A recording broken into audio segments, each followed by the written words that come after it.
Ya, oke, silahkan Dokter Dina. Bisa dimulai. Kayaknya sinyalnya. Assalamualaikum warahmatullahi wabarakatuh. Waalaikumsalam warahmatullahi wabarakatuh. Alhamdulillah, selamat malam semuanya, teman-teman sekalian. Dr. Muhammad Eko Irawanto, spesialis kulit dan kelamin konsultan, dan Bapak Bambang Irawan, selamat malam. Dan Mbak Pusna, selamat malam, sudah bergabung pada malam hari ini, serta selamat malam buat sahabat-sahabat semua yang sudah bergabung pada acara webinar kita pada malam hari ini.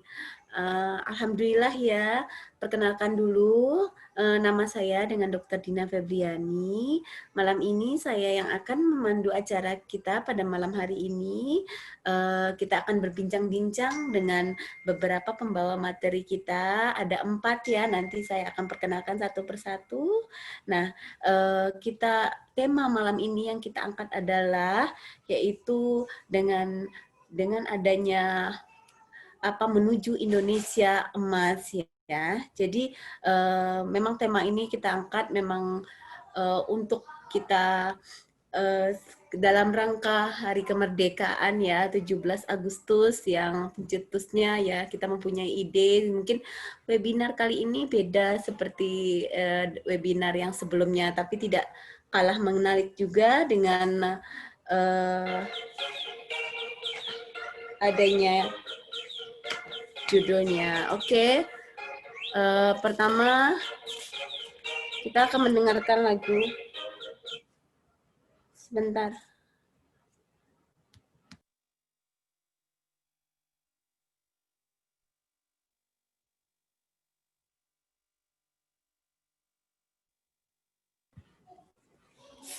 Oke, Mas Inung. Jadi malam hari ini mungkin kita opening seremoninya dulu ya dengan mendengarkan lagu Mars Indonesia Raya. Menyanyikan lagu bersama-sama dengan Mars Indonesia Raya. Baik, silahkan Pak Roni, kita mulai. Oke.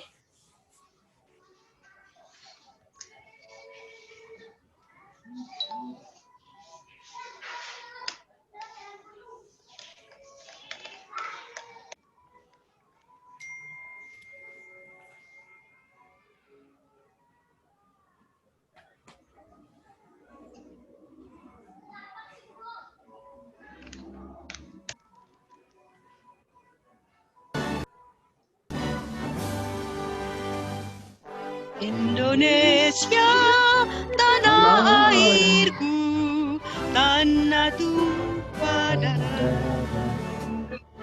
Di sanalah aku berdiri, jadi pandu ibu. Indonesia, Tuhanku, bangsa dan tanah airku. Marilah kita berseru, Indonesia bersatu. Hiduplah tanahku, hiduplah rakyatku semuanya. Bangunlah jiwanya, bangunlah badannya untuk Indonesia Raya. Indonesia Raya, merdeka, merdeka, tanahku, negeriku, yang ku cinta. Indonesia Raya, merdeka, merdeka, hiduplah Indonesia Raya. Merdeka, merdeka, tanahku, negeriku, yang ku cinta. Indonesia Raya, merdeka, merdeka, hiduplah Indonesia Raya. Terima kasih. Baik, luar biasa. Ini semuanya pada antusias.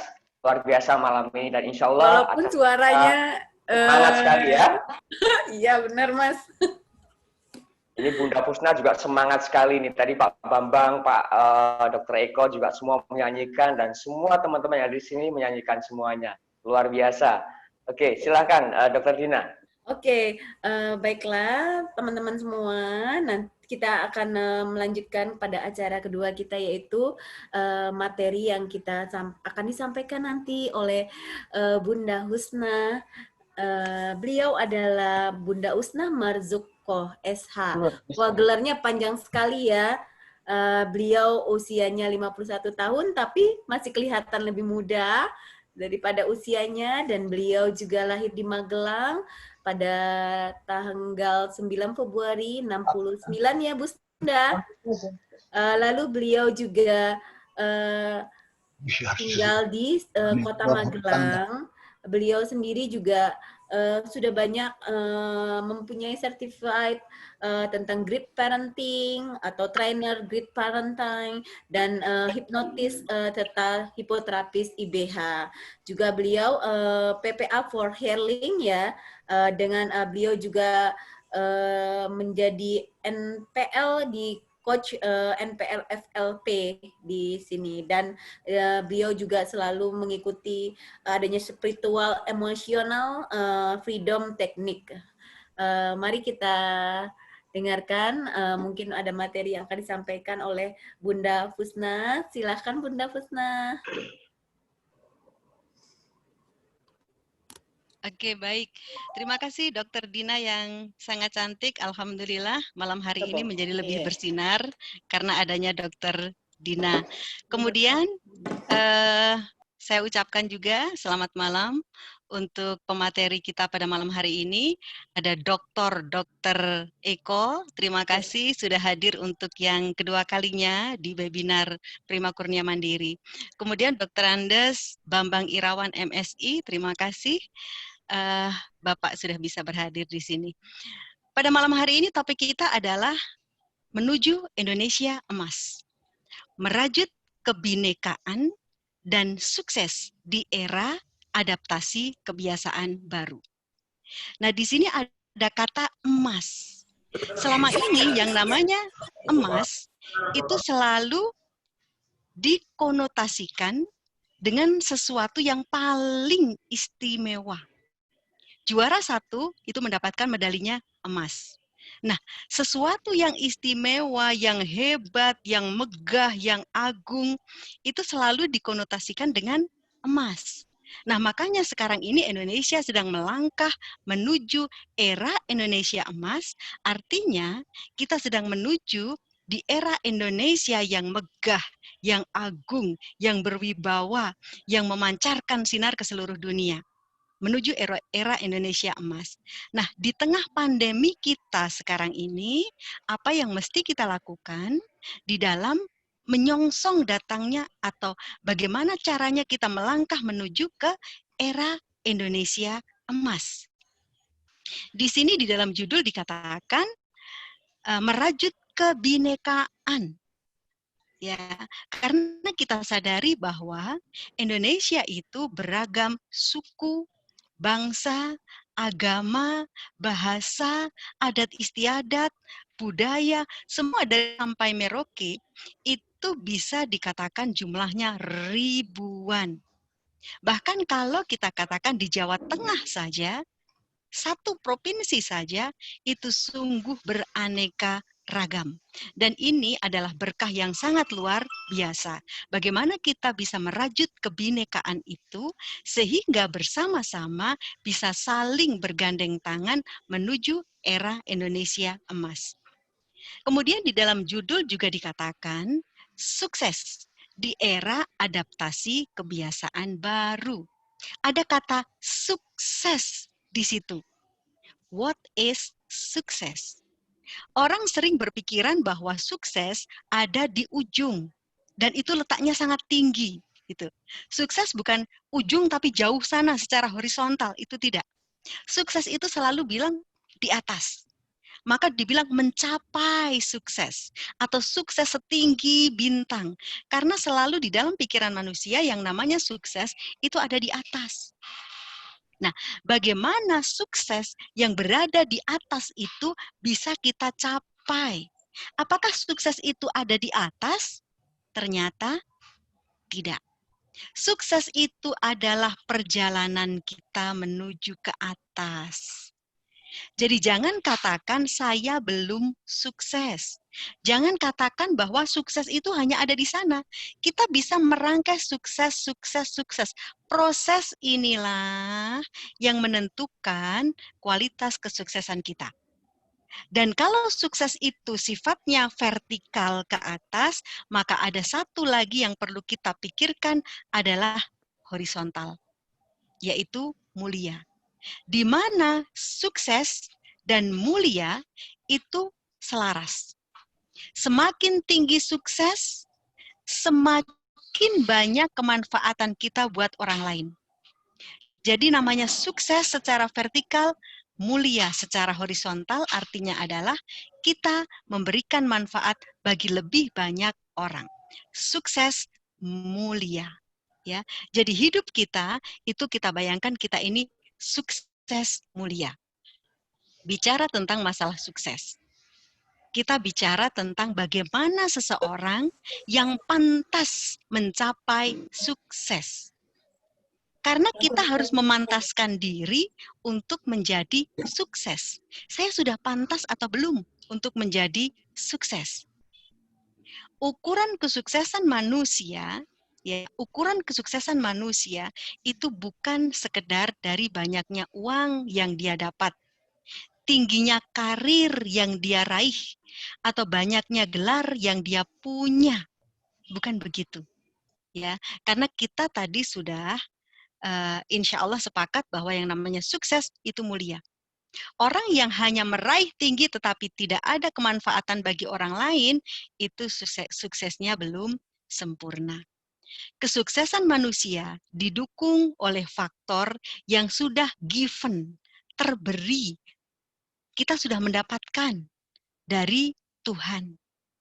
Karena manusia itu diturunkan di bumi untuk menjadi pemimpin, untuk menjadi pemimpin di bumi, atau disebut sebagai Khalifatul fil ard, khalifah di bumi, pemimpin di bumi. Nah, karena tugas menjadi khalifah fil ard itu, maka Tuhan memberikan modal. Ada dua modal dasar yang sangat istimewa diberikan oleh Tuhan kepada manusia. Semua orang diberi. Semua orang hidup di dunia diberi dua modal ini. Yang satu adalah logika, otak. Ya, biasanya kalau orang logika itu di otak. Kemudian nurani. Nurani. Jadi kalau di sini ada para dokter, ada mahasiswa fikes gitu, hati kan letaknya bukan di sini, ya kan? Makanya saya tidak bilang hati di sini itu adanya jantung agak ke bawah. Tapi makanya saya bilang ini nurani. Maka modal dari Tuhan adalah logika dan nurani. Dua hal ini, modal yang luar biasa ini diapakan. Logikanya yang kita punya ini harus diasah. Logika itu harus diasah terus. Gunakan untuk berpikir, berkreasi, jangan diamkan saja. Karena otak yang tidak digunakan maka dia akan tumpul. Maka gunakan terus-menerus diasah. Nuraninya diapakan? Nuraninya diasih dan diasuh. Maka ada kata asah, asih, asuh. Yang diasah adalah logikanya. Yang diasih dan diasuh adalah nuraninya. Terus jadinya seperti apa? Logika yang diasah itu akan memunculkan kualitas pribadi. Yang kalau turun lagi akan memunculkan yang namanya skill dan knowledge. Jadi keterampilan dan pengetahuan itu karena logika yang diasah. Itu memunculkan kualitas pribadi seseorang. Maka kita kagum, usianya belum ada 30 tahun, tapi sudah doktor misalnya. Itu keren banget loh, dia juara Olimpiade Matematika Dunia. Dia juara catur. Karena dia ada skill dan ada knowledge di dalam dirinya. Kualitas pribadi. Kemudian nuraninya yang diasah dan diasuh ini menurunkan apa? Menurunkan kualitas sosial. Yang kemudian menjadi attitude. Ya, makanya sukses seseorang itu ada 3 faktor pendukung, yaitu skill, knowledge, dan attitude. Skill dan knowledge dari logika yang diasah. Attitude, perilaku, itu dari nurani yang diasah dan diasuh, memunculkan kualitas sosial. Maka 3 hal ini adalah faktor pendukung kesuksesan seseorang, yang juga dikatakan sebagai faktor pendukung profesionalisme. Faktor pendukung profesionalisme adalah skill, keterampilan, knowledge, pengetahuan, dan attitude atau perilaku. Nah, ini bukan urutan. Ini bukan merupakan urutan. Pertama harus skill dulu, bukan. Ya, 3 hal ini sama-sama sebagai faktor pendukung. Tetapi nilai yang lebih berpengaruh, lebih besar lagi adalah attitude. Bahkan dikatakan 95% kesuksesan seseorang dipengaruhi oleh attitude-nya, dipengaruhi oleh perilakunya. Dan ada yang mengatakan bahwa sukses seseorang itu pakai singkatannya adalah MBA. MBA. Tidak bisa dibalik menjadi BAM atau ABM, no. Tetapi MBA. M-nya adalah mentality. Mentality. Jadi mentalitas seseorang. Dan mental ini bisa dikatakan sebagai ini adalah iman. Itu yang pertama. Mentality. B-nya adalah behavior. Semacam attitude. Jadi behavior ini juga perilaku yang menerjemahkan mentality ini. Kemudian A-nya adalah achievement. Cita-cita, daya jangkau, ya, keinginan untuk tumbuh lebih tinggi, makin sukses, begitu. 3 faktor pendukung profesionalisme atau sukses seseorang adalah skill, knowledge, attitude. Atau juga mentality, behavior, dan achievement. Nah, sekarang kita lihat attitude-nya dulu. Atau saya singgung dulu masalah knowledge, pengetahuan. Pengetahuan akan mengantarkan seseorang menuju sukses. Karena orang yang mempunyai pengetahuan luas, maka dia akan lebih mudah mencapai sukses. Bagaimana caranya? Ya belajar lebih banyak, kuliah, membaca buku, melihat, kemudian belajar dari pengalaman orang lain, begitu. Kemudian skill. Skill yang dimiliki manusia itu setidaknya harus S-T-I-N-G atau disingkat STING. STING. Menyengat. S-nya adalah speaking skill. Keterampilan berbicara. Seseorang yang idenya banyak di sini, tetapi tidak mempunyai keterampilan berbicara, dia akan mempunyai hambatan untuk menyampaikan ide tersebut. Bahkan kalau bicara tentang speaking skill, keterampilan berbicara, itu ada rumus. Isi bagus,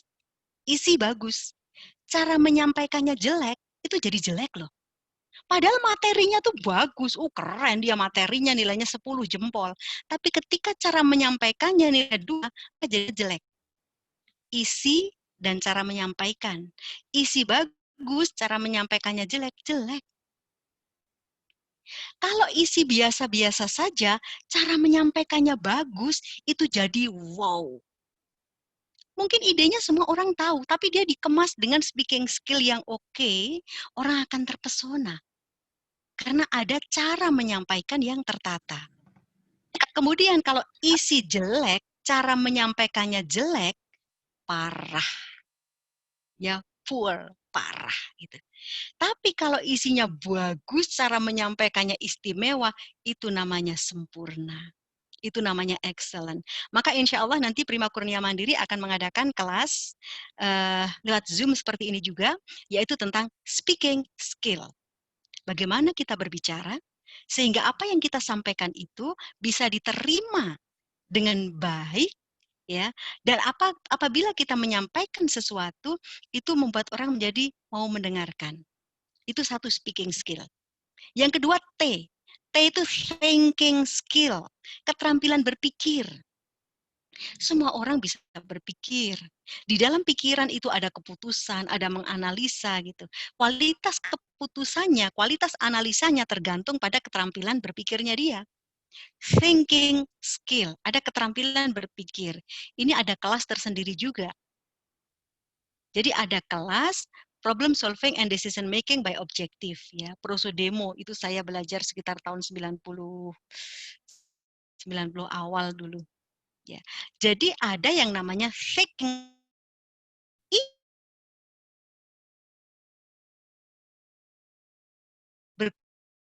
orang bergaul untuk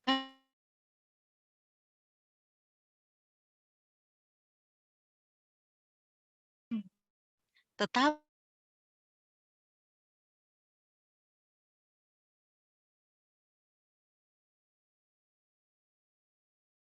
N adalah networking skill, keterampilan membuat jaringan, keterampilan networking.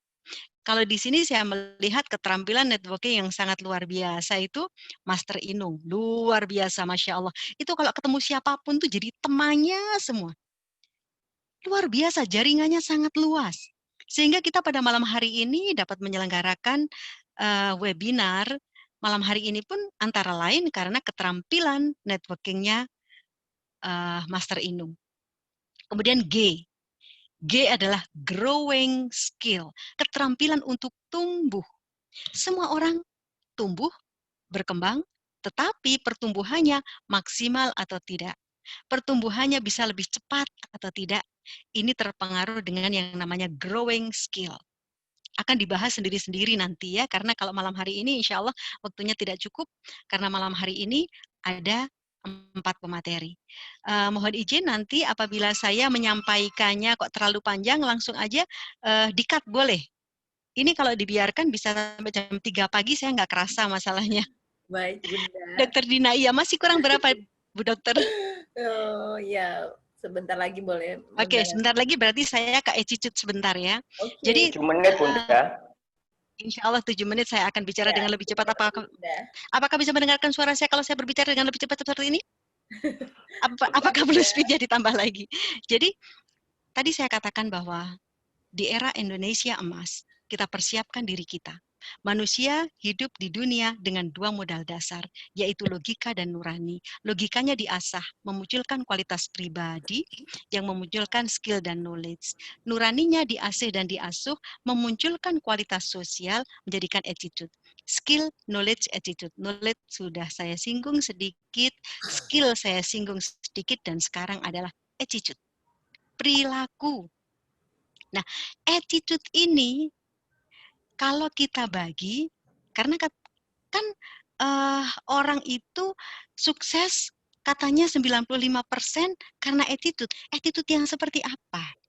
Kalau saya bertanya kepada para mahasiswa saya, ya, ini alhamdulillah mahasiswa saya insya Allah ada 30 lebih yang bergabung di sini. Saya bertanya kepada para mahasiswa, sebutkan contoh attitude yang baik. Sebutkan contoh attitude yang baik.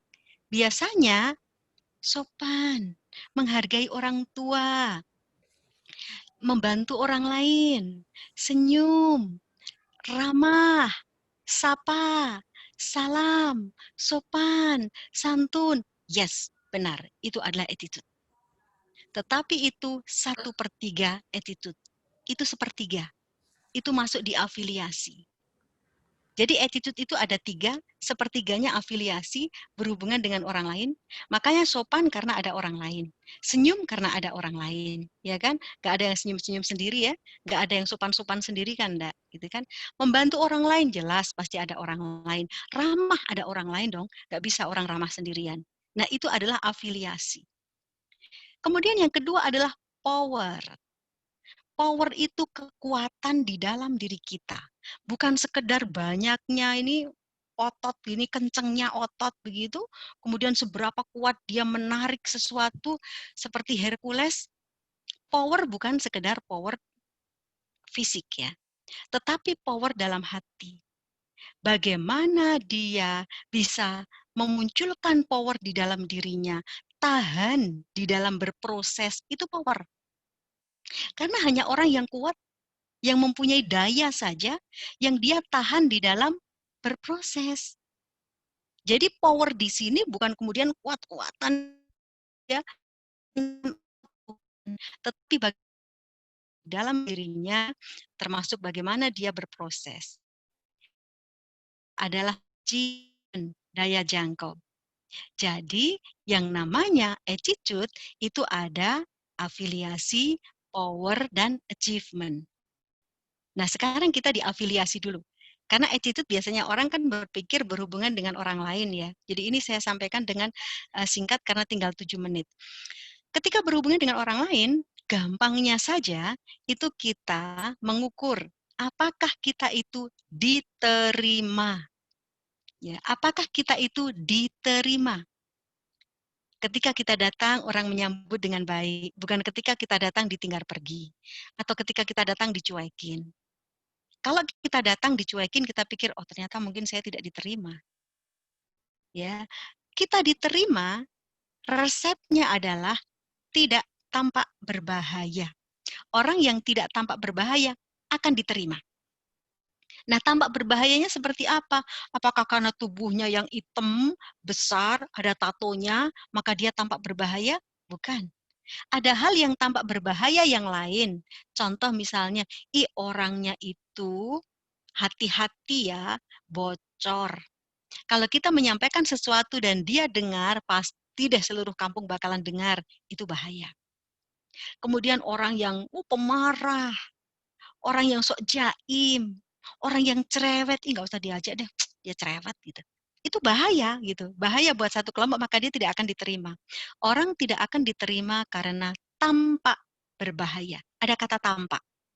Sebab orang yang tidak tampak berbahaya, dia akan diterima. Karena buat orang lain dia oke, aslinya berbahaya tapi tidak tampak berbahaya, dia mungkin diterima. Karena kita dinilai dari luar, maka kita dinilai dari penampakannya. Ya, tampak berbahaya. Kalau orang yang tidak tampak berbahaya, dia akan diterima. Yang kedua adalah disukai. Kalau sudah bilang suka, aduh, orang Jawa bilang ente akali. Namanya juga suka tuh gimana sih? Aduh, kamu kok mau-maunya sih nganter catatan sore-sore hujan lagi? Iya, gimana ya, namanya juga suka. Nah, kalau orang sudah suka, seperti misalnya nih, artis, apakah di sini ada yang masih suka dengan BTS ya? Apakah ada yang suka dengan V BTS gitu? Namanya juga suka ya. Gimana sih kalau suka itu gitu. Orang suka itu sudah nggak bisa mikir. Ente akale gitu kalau orang Jawa bilang. Nah, orang disukai kalau tampak menyenangkan. Orang akan disukai kalau tampak menyenangkan. Menyenangkan karena wajahnya yang ganteng, nah. Menyenangkan karena dia kelihatan anggun, bisa. Menyenangkan karena dia sopan, bisa. Menyenangkan karena dia itu tukang traktir, bisa. Orang yang menyenangkan orang lain akan disukai. Dan Anda bisa juga menjadi menyenangkan karena setiap kali ada orang yang butuh bantuan, cepat-cepat segera menolong. Anda akan disukai. Ya. Yang kedua disukai. Yang ketiga, dipercaya. Wah, ini sudah paling pol ini. Luar biasa. Orang dipercaya kalau tampak lebih kredibel. Kredibilitas ini ukurannya ABC. Akurat, balance, clear. Akurat, tepat, cocok, pas. Balance, imbang, adil. Clear, bersih, transparan, terbuka, nggak ada yang ditutup-tutupi. Jadi kalau orang sudah ABC, akurat, balance, clear, insya Allah dia akan dipercaya. Nah makanya kadang-kadang saya bicara juga dengan waktu itu ya calon anggota legislatif begitu, mungkin tidak perlu mengeluarkan biaya banyak-banyak, asal dipercaya, asal disukai, asal diterima. itu insya Allah beres loh. Karena saya mempunyai seorang teman yang tadinya dia seorang satpam, teman kuliah, sarjana hukum, tapi dia bekerja sebagai seorang keamanan di sebuah pabrik. Kemudian dia diminta oleh masyarakat di desanya untuk menjadi kepala desa. Untuk menjadi kepala di desanya gitu ya, kepala desa. Dan orang-orang bilang, "Dah nggak usah mikir biaya, kita semua yang nanggung. Setiap rapat kita semua yang nanggung." Akhirnya dia jadi 2 periode. Itu nggak mengeluarkan uang, karena apa? Karena orang menyukai dia. Karena orang mempercayai dia. Jadi resepnya di dalam attitude, di dalam hubungan afiliasi, attitude kan ada 3.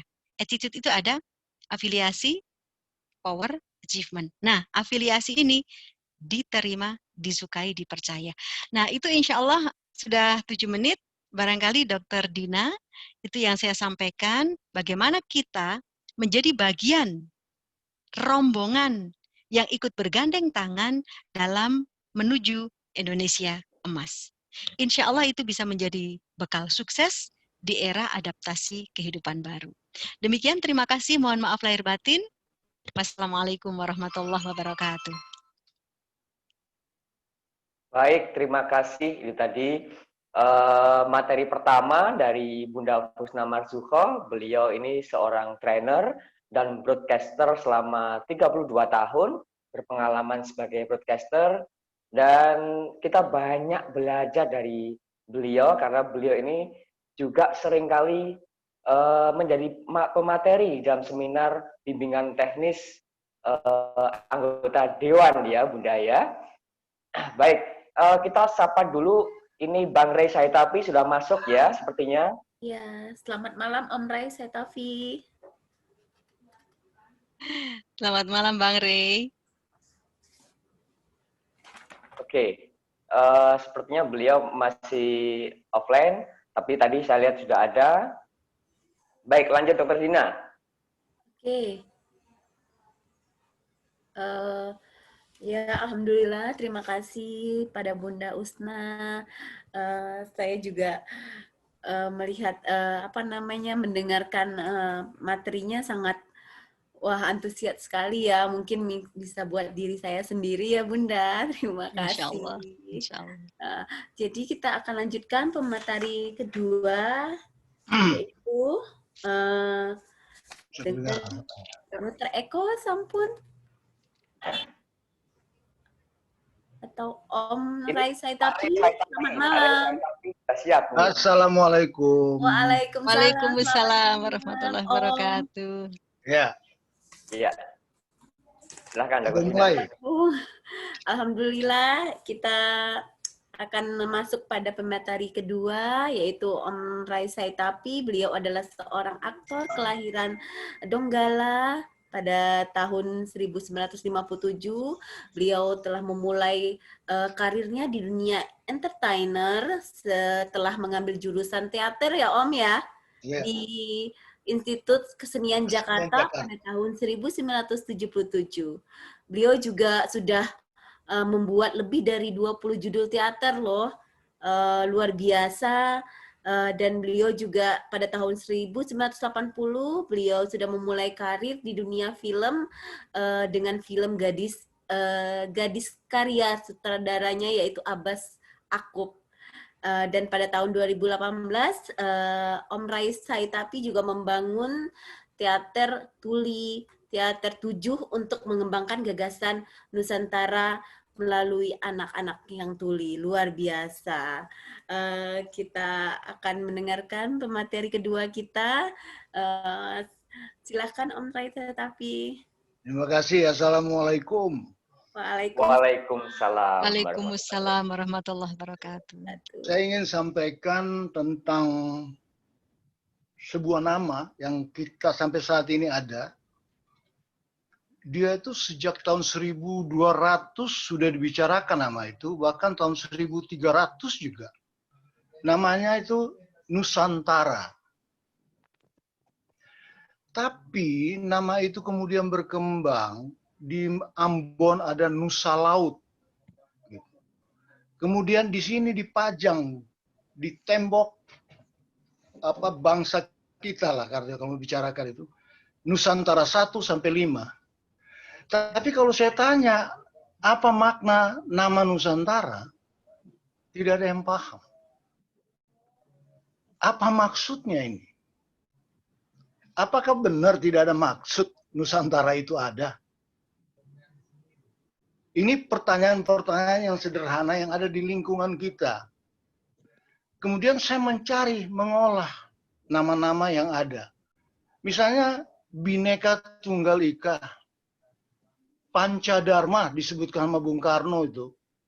Sebenarnya kalau tahu Pancasila harus tahu Pancadharma dulu.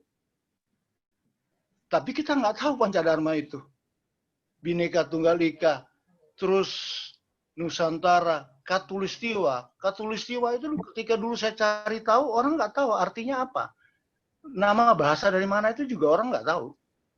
Tapi begitu digumuli terus baru tahu, rumahnya bahasa Arab, garis lurus Katulistiwa itu.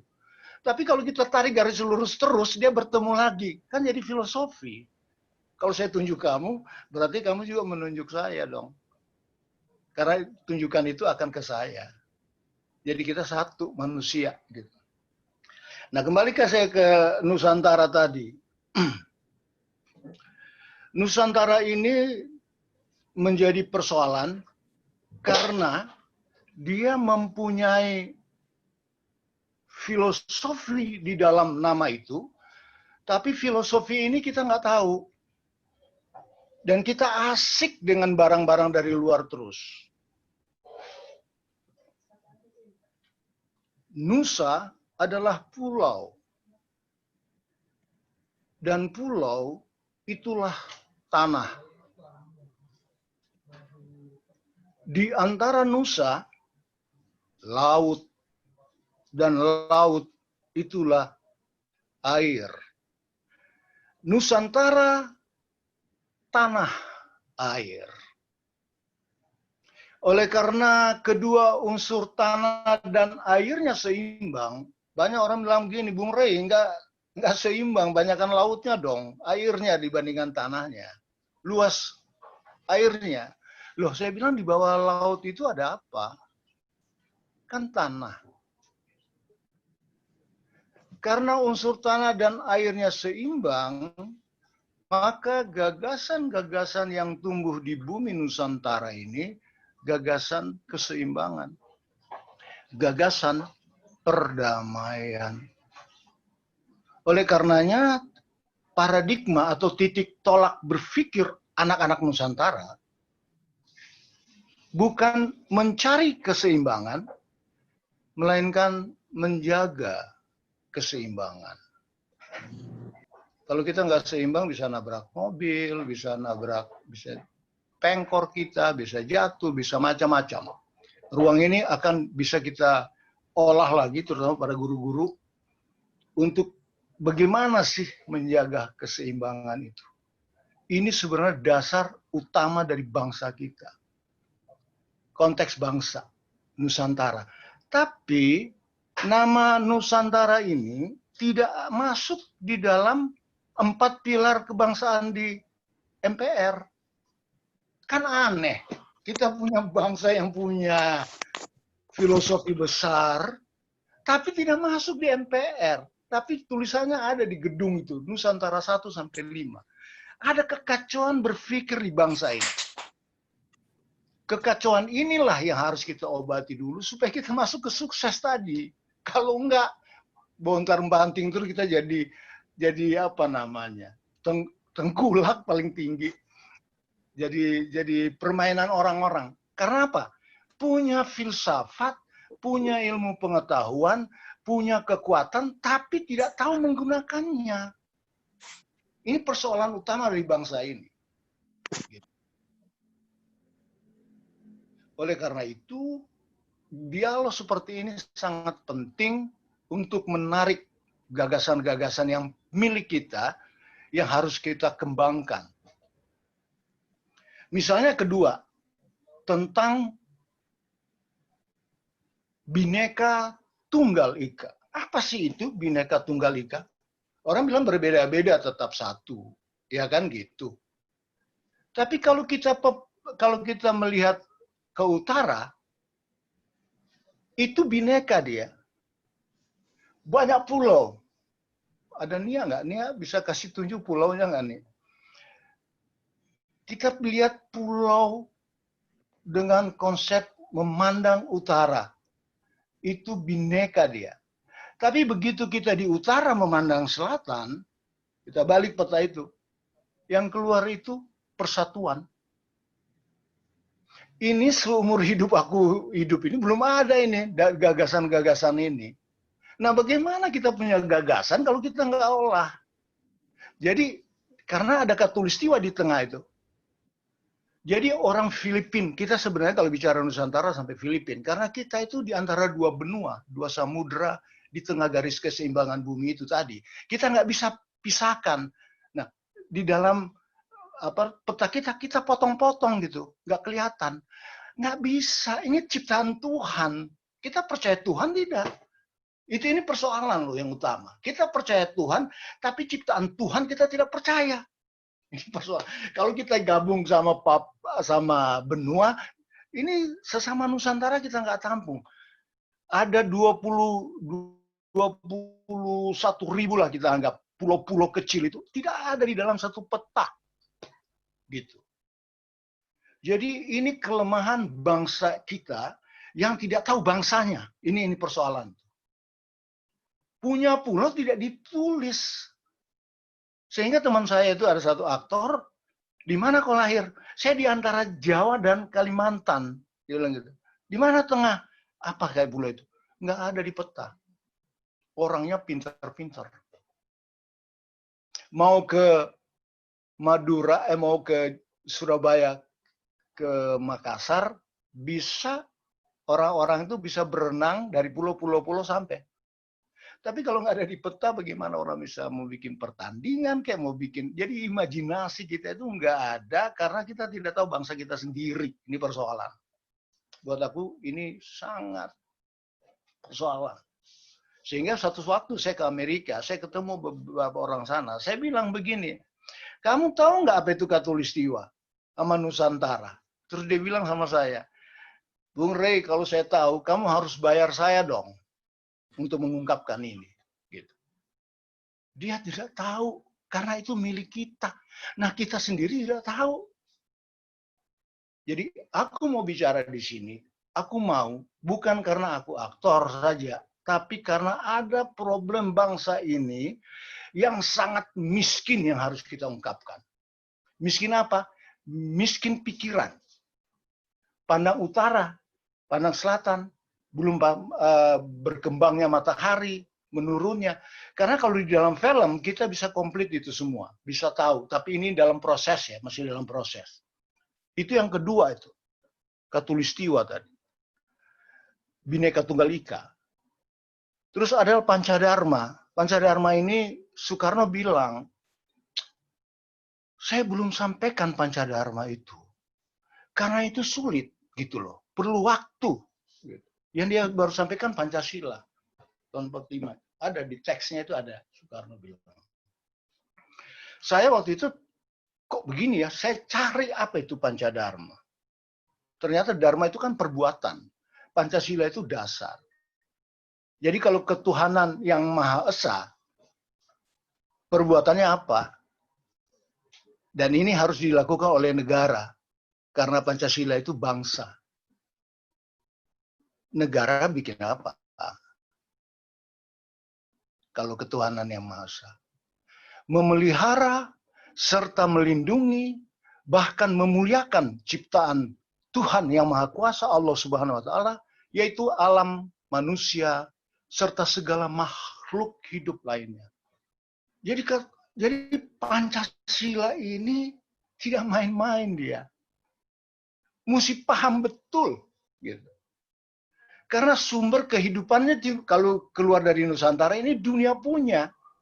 Karena pemimpin-pemimpin kita, kalau kita bandingkan dengan pemimpin Rusia misalnya, mereka itu menjadi pemimpin karena membunuh banyak orang. Cina, gitu. Nusantara enggak, Soekarno itu enggak membunuh. Ya pernah ada Kartosuwiryo kalau nggak salah tanda tangan.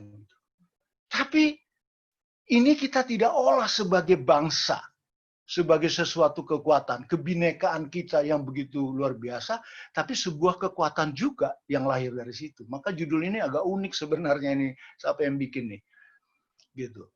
Mencari mikirin uniknya aja udah susah nih. Nah itu, dari sisi itu kita kurang mendalami. Kita hanya melihat dari studi pekerjaan saja. Bukan studi berpikir secara filosofi. Karena bangsa ini meninggalkan pemikiran-pemikiran yang luar biasa. Karena setiap pemimpin, setiap orang tidak berani mengungkapkan, tidak berani dianggap lebih bagus, tidak tahu. Padahal kita harus tahu apa yang harus diperbuat, yang diberikan Tuhan kepada kita melalui ayat-ayat filosofi yang ada di bumi Nusantara ini. Ini penting.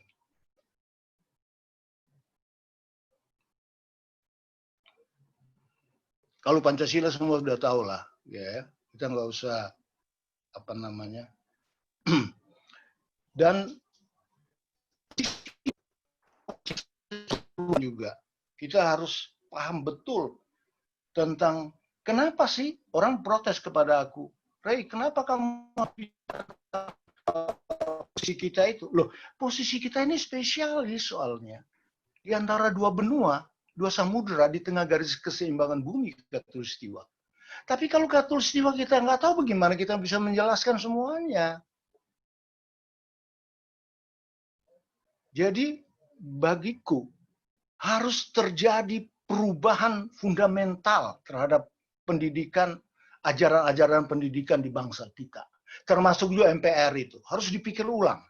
Masa sejajar sama yang lain-lain. Jadi kita ini kayak orang bodoh.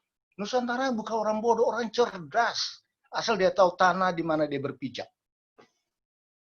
Pulau soalnya. Saya pikir itu aja dulu daripada saya emosi terus nanti meledakan.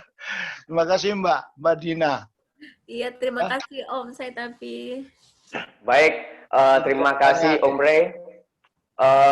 Ini pemateri kita sangat luar biasa sekali, Bapak dan Ibu. Tadi catatan saya cukup banyak. Ini selain tadi menyinggung tentang Pancadharma, Pancasila, sebetulnya Om Ray ini hendak mengatakan bahwa kita harus mencintai budaya kita. Kita harus mencintai bangsa kita. Terus kita harus mengenali bangsa Indonesia atau Nusantara ini seperti apa. Lantas tadi menyinggung kita harus mencintai produk-produk kita sendiri. Mungkin itu yang tersirat, apabila salah mohon koreksi ya Om ya. Jadi mungkin saya juga salah dalam menulis di flyer, mestinya bukan hanya aktor tetapi juga budayawan karena wawasannya cukup banyak. Nggak penting, biar aktor aja Mas. Aktor kurang dihargai soalnya. Baik, ya. Ini juga yang hadir juga ada Profesor Teguh dari Untas Negeri Semarang. Nanti di akhir mungkin bisa menyampaikan pesan-pesannya ya Prof. Saya tadi lihat cek-cek ada Profesor Teguh. Terus kemudian nanti ada Pak Bambang Irawan, ini beliau adalah cucu Pakubuwono X.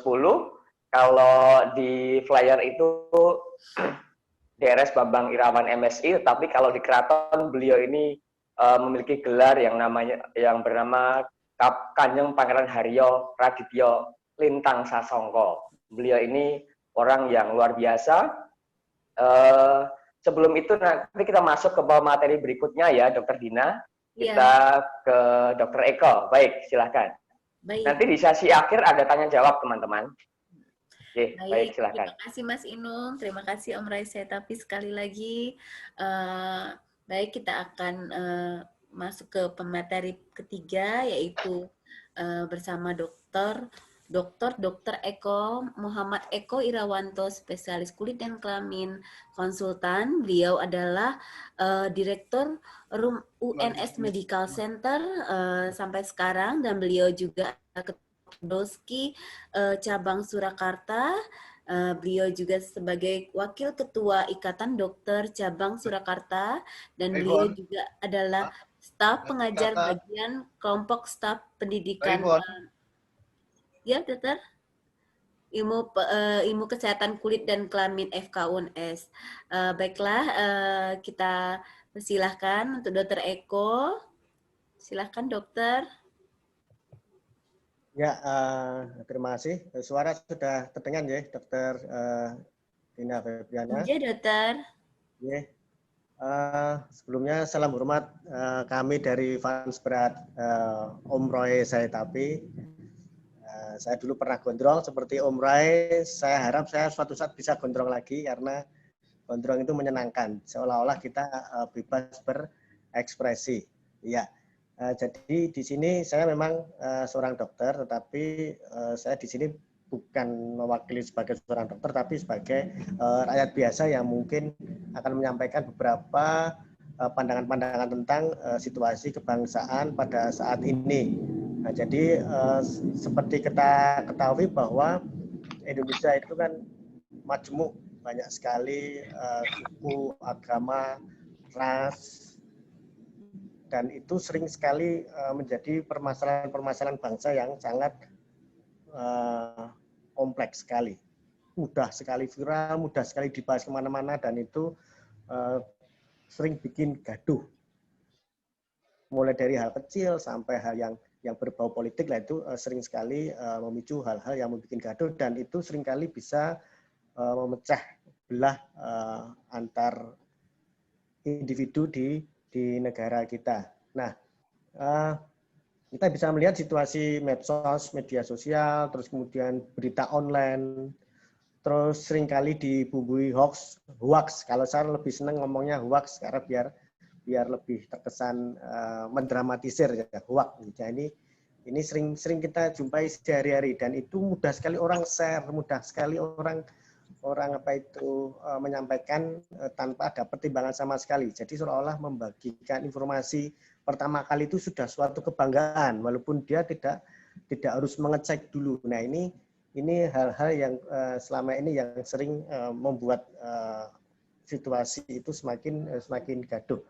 Makanya seringkali kita itu kalau kita tidak bijak sering terpancing, sering ikut komen, sering membuli dan sebagainya yang semakin menambah ruwet situasi medsos. Medsos itu sebenarnya kita hanya melihat handphone, melihat laptop, melihat komputer, tapi itu sudah mampu membuat rusak bangsa. Dan kita harapkan diskusi hari ini kita bisa membuat suatu solusi biar kita itu sendiri tidak merasakan hal-hal yang gaduh terus. Jadi sering sekali kita lihat komentar di netizen itu cenderung dia bebas komentar, dia bebas mengekspresikan apapun, sehingga ibaratnya itu ada istilah maha benar netizen dengan segala komennya. Nah, ini kurang bagus buat kita. Nah, jadi hal-hal yang seperti tadi sangat-sangat beresiko buat kebangsaan ini, makanya kita harus memperbaiki situasi mulai dari diri sendiri. Nah, seringkali kita itu membawa diri sendiri, membawa organisasi, membawa suatu suku, ras, agama. Nah, itu sudah harus mulai kita hilangkan. Jadi kalau kita keluar rumah, kita berada di lingkup publik, termasuk ketika kita medsos, kita itu bicara di depan publik. Jadi kita tidak bisa semaunya kita mengetik komen seenak sendiri. Nah, itu sebaiknya memang harus dihindari. Artinya ketika kita komen itu kita harus berpikir panjang dulu sebelum kita ngetik. Sebelum kita menulis sesuatu, kita harus berpikir panjang, efeknya kira-kira bagaimana, dampaknya seperti apa. Nah, itu yang harus selalu kita utamakan. Nah, kadang-kadang kita itu sering mengatasnamakan kelompok. Kami. Nah, ini yang sering seolah-olah bahwa kami dengan berbagai macam orang-orang di belakang kita itu seolah-olah menjadi kekuatan. Nah, ini yang sering menjadi yang kerap di mana-mana. Kita sering melihat situasi di berita online atau di masyarakat di medsos, kelompok ini melakukan razia, kelompok ini melakukan perkelahian, kelompok ini, nah itu yang sering berbasis kelompok. Nah, ini harus dirubah. Jadi kita harus merubah kami itu menjadi istilah kita. Nah, dengan mengubah istilah dengan kita. Nah, kita pada akhirnya akan membawa seluruh orang banyak. Kalau kami hanya mengatasnamakan saya pribadi, keluarga saya, atau organisasi saya, tapi begitu kita sudah bilang ini kok kita, nggak bisa keluar ya. cenderung kita akan memikirkan orang banyak. Jadi omongan kita itu cenderung bisa mempengaruhi orang banyak. Nah, makanya sekarang banyak influencer ini yang sebenarnya diharapkan mampu memberi masukan, solusi, atau pengaruh-pengaruh yang sangat-sangat positif. Tapi kadang-kadang justru banyak influencer ini yang sering kacau, sering demi konten, nah istilahnya. Sekarang ini apa-apa demi konten, sehingga kadang-kadang seenaknya sendiri bikin konten yang dia tidak mau recheck and recheck, seperti kasusnya Bang Anji kemarin dengan Pak Hadi Pranoto. Itu kan bagian dari demi konten, tapi dia tidak mempelajari dulu, tidak mencari literatur dulu, tanpa konsultasi dengan orang-orang yang diahlinya dulu. Nah itu yang sering bikin gaduh. Makanya situasi-situasi seperti itu masih sering terjadi karena influencer itu yang sering mengutamakan dirinya sendiri.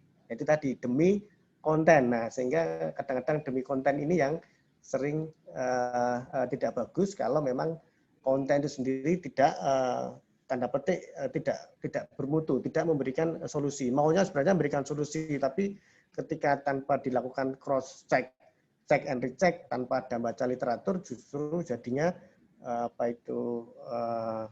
gaduh. Makanya pola literasi, pola kebiasaan membaca itu bagian salah satu dari kita itu memintarkan diri kita sendiri dan memintarkan orang lain. Kalau kita habis membaca kemudian materi yang bagus di-share di di Facebook atau di IG atau di Twitter, apapun itu jauh lebih bagus daripada kita itu mengomentari hal-hal yang sebenarnya kita itu tidak perlu komentar. Nah, menahan diri itu bagian dari cara kita itu membantu bangsa ini biar tidak lebih gaduh. Kadang-kadang kita tertarik dengan berita yang heboh, berita yang gaduh. Nah, kalau nggak komentar itu kayaknya kurang pas. Nah, tapi kadang-kadang kita harus mengendalikan diri juga karena biar situasi itu tidak tambah keruh. Nah, ini hal-hal yang seperti ini yang sering terabaikan. Jadi pokoknya berita bagus, heboh, komentar lah. Komentar itu kadang-kadang ya tadi tidak ada norma-norma yang pokoknya saya ingin komentar begitu aja. Nah, makanya ketika komentar atau apapun sebaiknya adalah apa yang akan kita keluarkan itu yang muncul adalah yang sebaiknya. Bukan seperti keinginan saya pengen begini ya, tapi apa yang sebaiknya. Kalau misalnya saya mestinya dikatain orang, terus kemudian saya marah. Nah, saya harus berpikir ulang. Kalau saya akan ngomong spontan itu harus berpikir ulang. Oh, sebaiknya saya ngomong begini, nggak apa-apa. Terima kasih atas masukannya. Nah, itu bahasa-bahasa yang sopan, santun, dan menyejukkan itu yang diperlukan untuk kita. Bukan bahasa yang bersifat kasar, terus kemudian spontan, yang emosional, itu semakin memperkeruh suasana. Terus berkaitan dengan, nah ini karena tadi berkaitan dengan kita merajut sukses juga, jadi merajut kebangsaan, merajut sukses. Nah kita juga harus mulai belajar diri bagaimana kita itu bisa sukses. Ya. Jadi kadang-kadang sukses itu berawal dari buku, membaca buku, terus kemudian mengamalkan buku tersebut, mempraktekkan, berhasil.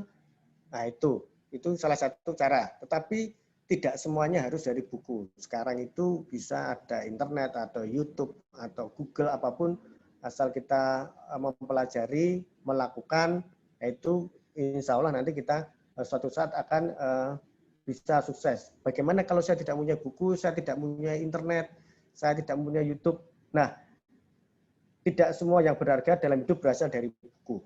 Terus milikilah pengalaman. Nah, jadi artinya kita harus mencari pengalaman. Kalau misalnya kita itu tidak bisa belajar, dekatilah orang-orang yang ahli, orang-orang yang pintar. Saya misalnya pengen jadi tukang las. Saya nggak bisa baca, saya nggak bisa lihat internet. Nah, saya cukup mendekati orang-orang yang pintar, orang yang pintar ngelas. Dia tiap hari menunggui kita, tiap hari melihat, terus kemudian suatu saat membantu. Nah, pada akhirnya kita bisa ahli mengelas dengan catatan seperti itu. Nah, itu ibarat kalau kita belajar itu magang. Makanya kadang-kadang di dalam pembelajaran itu kita perlu pembelajaran yang namanya magang. Jadi kalau misalnya dokter-dokter spesialis, sekolah spesialis, itu sebenarnya ibaratnya mereka sebaiknya juga magang ikut ahli-ahlinya, ikut desain-desainnya praktek biar mereka itu semakin ahli. Terus berikutnya juga sering kalau kita belum punya pengalaman, bagaimana pertanyaan berikutnya? Nah, kalau kita belum punya pengalaman, sebaiknya kita harus rajin membaca quote, pepatah.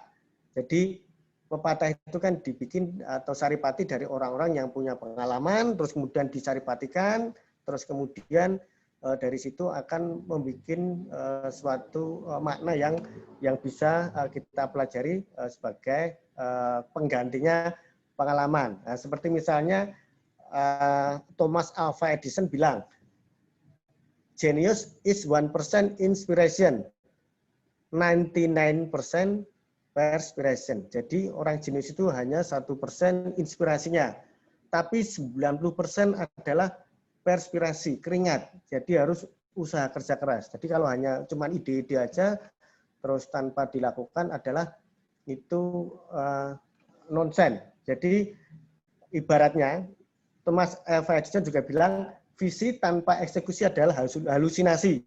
Nah, jadi kalau hanya punya visi tapi tanpa ada eksekusi adalah itu nonsen, halusinasi aja. Halu, kalau istilah sekarang itu bahasanya halu.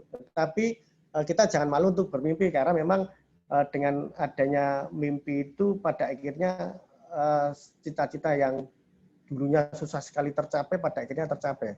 Orang bisa mempunyai pesawat terbang, naik bisa pesawat terbang itu kan bermula dari Wright bersaudara yang membuat percobaan terbang dengan sayap buatannya seperti itu bisa terbang. Nah, dari situ makin lama pada akhirnya terus berkembang bisa kita naik sampai saat sekarang ini. Jadi tetap semuanya harus mempunyai impian dan harus mampu mewujudkan. Nah, Anda tidak akan bisa mewujudkan mimpi Anda kecuali Anda punya mimpi. Nah, jadi mimpi sendiri juga harus ada maknanya. Jadi kalau Bung Karno bilang bahwa mimpilah setinggi langit. Jadi kita harus mimpi yang besar sekalian. Kalau misalnya kita jatuh pun kita masih di atas bintang-bintang. Jadi kita tetap masih dihargai. Jadi ketika melakukan pekerjaan besar yang gagal itu jauh lebih bagus daripada kita tidak melakukan sama sekali. Seperti yang dilakukan Thomas Alva Edison. Nah, dia bisa mampu membuat lampu itu bukan terus kemudian sekali bikin langsung bisa, enggak. Dia mencapai kurang lebih sekitar 1000 kegagalan untuk bisa membuat lampu yang bisa hidup. Jadi beliau mengatakan bahwa dia tidak gagal 1000 kali, tapi bola lampu penemuan beliau itu adalah 1000 langkah. Nah, jadi kadang-kadang langkah pertama gagal, langkah berikutnya gagal, langkah ketiga gagal. Nah, itu terus dilakukan pada akhirnya akan berhasil. Nah, jadi seperti itulah yang dilakukan Thomas Alva Edison untuk melakukan pekerjaan yang pada akhirnya bisa sukses. Dan seringkali orang itu ketika mereka gagal itu mereka tidak akan diingat. Orang akan diingat oleh beberapa orang itu ketika mereka berhasil, tetapi ketika gagal itu seringkali orang tidak akan mengingat. Nah, hanya kita perlu memperbaiki jika kita gagal.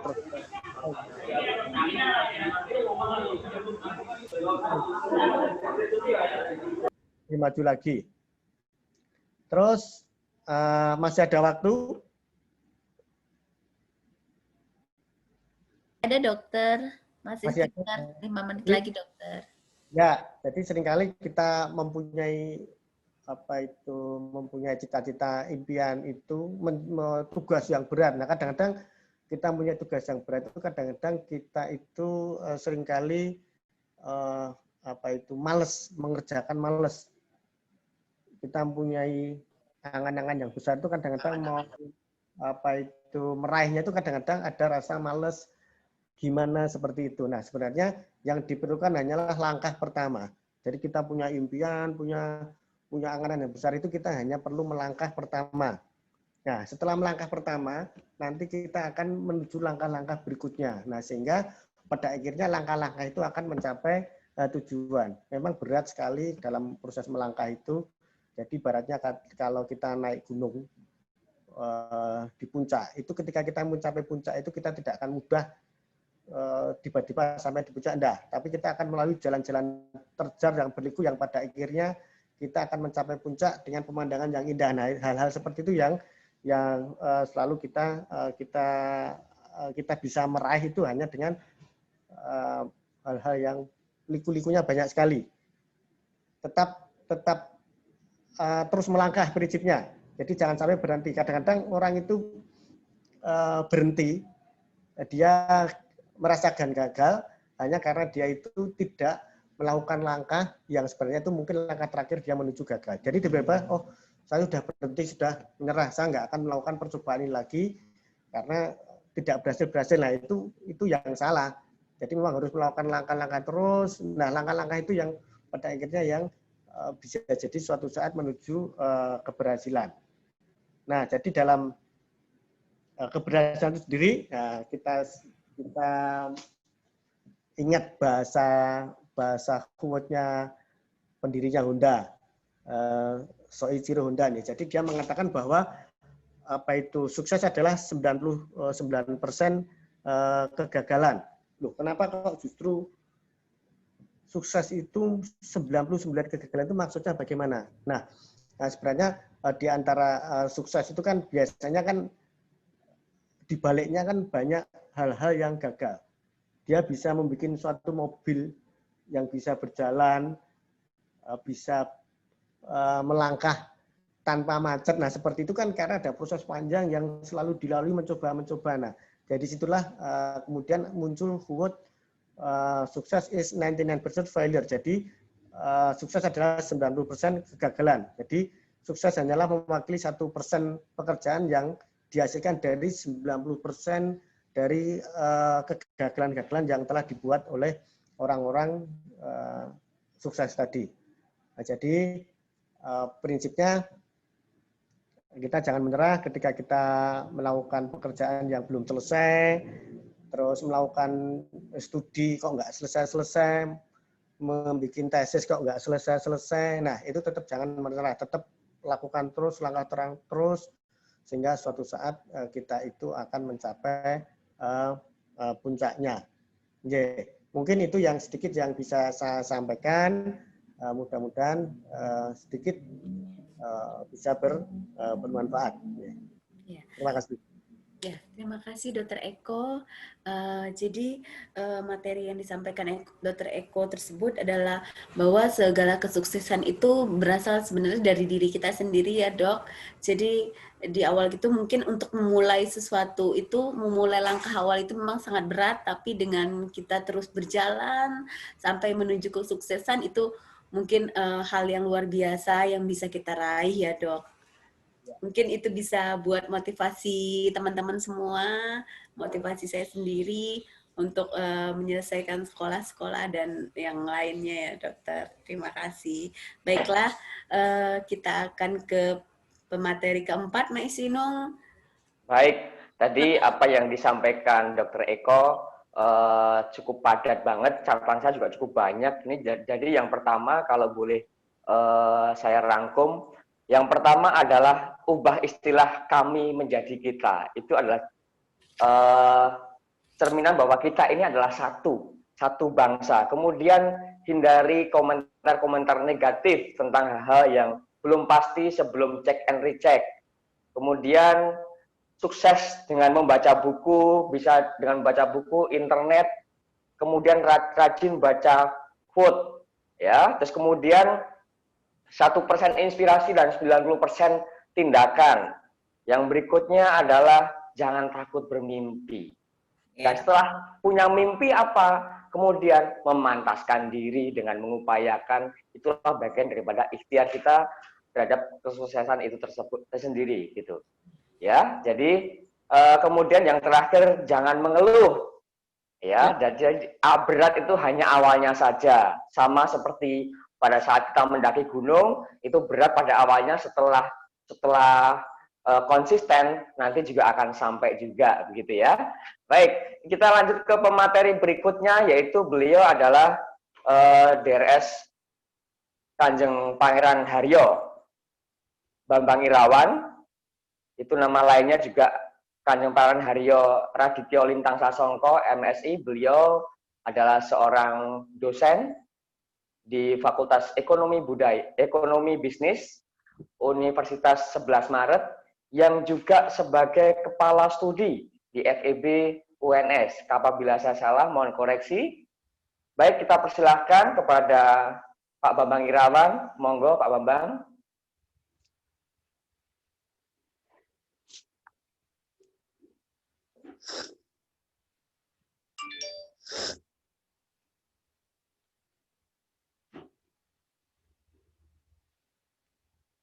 Pak Bambang sudah siap?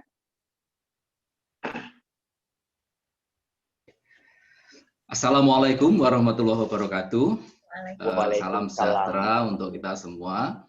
Bapak Ibu yang saya hormati dan saya muliakan, saya sedikit mengoreksi Mas Takamori tadi bahwa saya memang di Fakultas Ekonomi dan Bisnis UNS, jurusannya EP, tapi saya bukan ketua Kaprodi, bukan Kaprodi.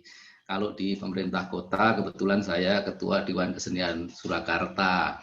Kemudian juga kebetulan saya di Ketua Badan Promosi Pariwisata Daerah Kota Surakarta. Kalau saya tulan-tulan itu hanya karena di bidang budaya, jadi saya pernah, tapi saya pernah diundang ke berbagai perguruan tinggi di luar negeri untuk berbagi tentang pemahaman tentang budaya, terutama budaya Indonesia, budaya lokal Jawa. Oleh sebab itu, malam hari ini saya juga nanti nampaknya saya akan berbicara mengenai karakter bangsa. Jadi ujung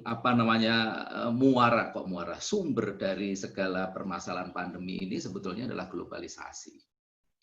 Dan globalisasi itu memang ada dampak positif dan dampak negatifnya pasti. Yang negatif ya kita udah rasakan, yang namanya pandemi ini.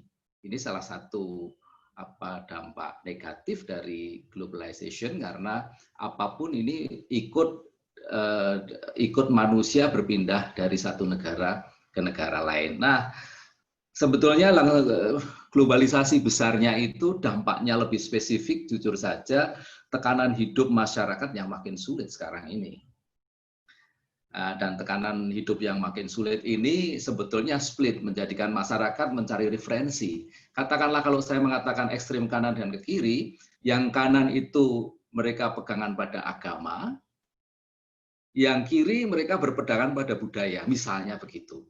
Yang kanan tidak mendapatkan spiritualitas dan religiusitas, yang didapatkan adalah ekstremitas, sayangnya.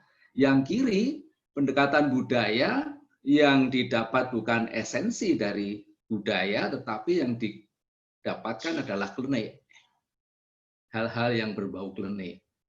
Dan inilah yang sebetulnya sama-sama ke kanan atau ke kiri itu hampir sama saja. Dan akhirnya menjadi sekubu yang kita saat ini yang melihat bahwa terjadi intoleransi, karena kita, tadi saya sepakat dengan Mas Ray, bahwa kita tidak memahami karakter kita sendiri, karakter bahasa Indonesia sendiri. Tadi kalau Mas Ray itu bilang Nusantara itu pinter-pinter, iya Mas Ray, sangat pinter. Bayangkan, dulu belum ada SD loh Mas, SD aja belum ada, kita sudah buat Borobudur, kita sudah buat Prambanan. Sekarang Universitas everywhere. Kita buat apa? SD itu dari Sabang sampai Merauke, SMP juga begitu. Perguruan tinggi apapun ada, but apa yang kita buat Indonesia? Apakah setara dengan Borobudur, Sambara Budura, apakah setara dengan peradaban, katakanlah Prambanan dan sebagainya? Ya, jadi sebetulnya kita ini punya karakter yang menjadikan kita bisa maju. Menghadapi pandemi itu masalah yang sebetulnya dapat diselesaikan ketika karakter kita muncul. Nah, ini tadi saya mengatakan bahwa tekanan hidup yang makin sulit itu dampaknya dari globalization, kemudian juga pelemahan karakter. Dan pelemahan karakter itu tercermin dari pengikisan nilai-nilai budaya. Kemudian pengikisan identitas budaya. Pengikisan nasionalisme terutama. Ya. Lalu bagaimana kita juga dapat berkembang kan? Kita modern Pak sekarang ini. Iya betul modern. Modern alatnya. Tapi apakah perilaku kita tadi attitude yang dikatakan itu kita modern? Bayangkan kita toiletnya duduk, kitanya nongkrong. It's not modern. Bagaimana kita kalau di jalan ketika bahwa hijau mau merah itu kuning, kita enggak pelan-pelan, justru kita bablas. Bagaimana kalau kita berhenti di palang kereta api, tidak ke belakang tapi ke kanan? Apakah kita modern? Apakah kita menyadari bahwa kalau kita makan steak, orang Barat makan steak itu sehat, orang Indonesia makan steak sakit? Karena we don't know about steak. Bahkan kalau ditanya ini mahasiswa bisa nggak nih membedakan antara tenderloin dan sirloin? Apa bedanya di bake dengan di grill? Itulah orang Barat makan steak sehat karena yang dimakan protein, kita makan steak sakit karena apa? Yang kita makan adalah kolesterol. Mereka makan sapi dengan pengetahuan, kita makan sapi dengan sampah. Mengapa? Mereka makan sapi dari range, dari peternakan sapi yang umur dipotong-dipotong. Bayangkan sapi yang dibuat steak di kita ini yang setiap hari makan di tempat pembuangan akhir sampah. Yang dimakan apa? Yang dimakan logam berat, lalu dimakan manusia, apa yang terjadi? Ya sudah. Itu salah satu gambaran bahwa kita itu terkikis semuanya. Kita modern, tetapi sebenarnya modern itu hanya di alat. Kita beli kalkulator bilang yang lengkap, yang ada cosinus, ada tangen, ada rumus statistika. Yang dipakai apa sih? Ping poro lan sudo, ping poro lan sudo. Nah, sebetulnya begitu. Bayangkan, kita mengoperasikan katakanlah HP.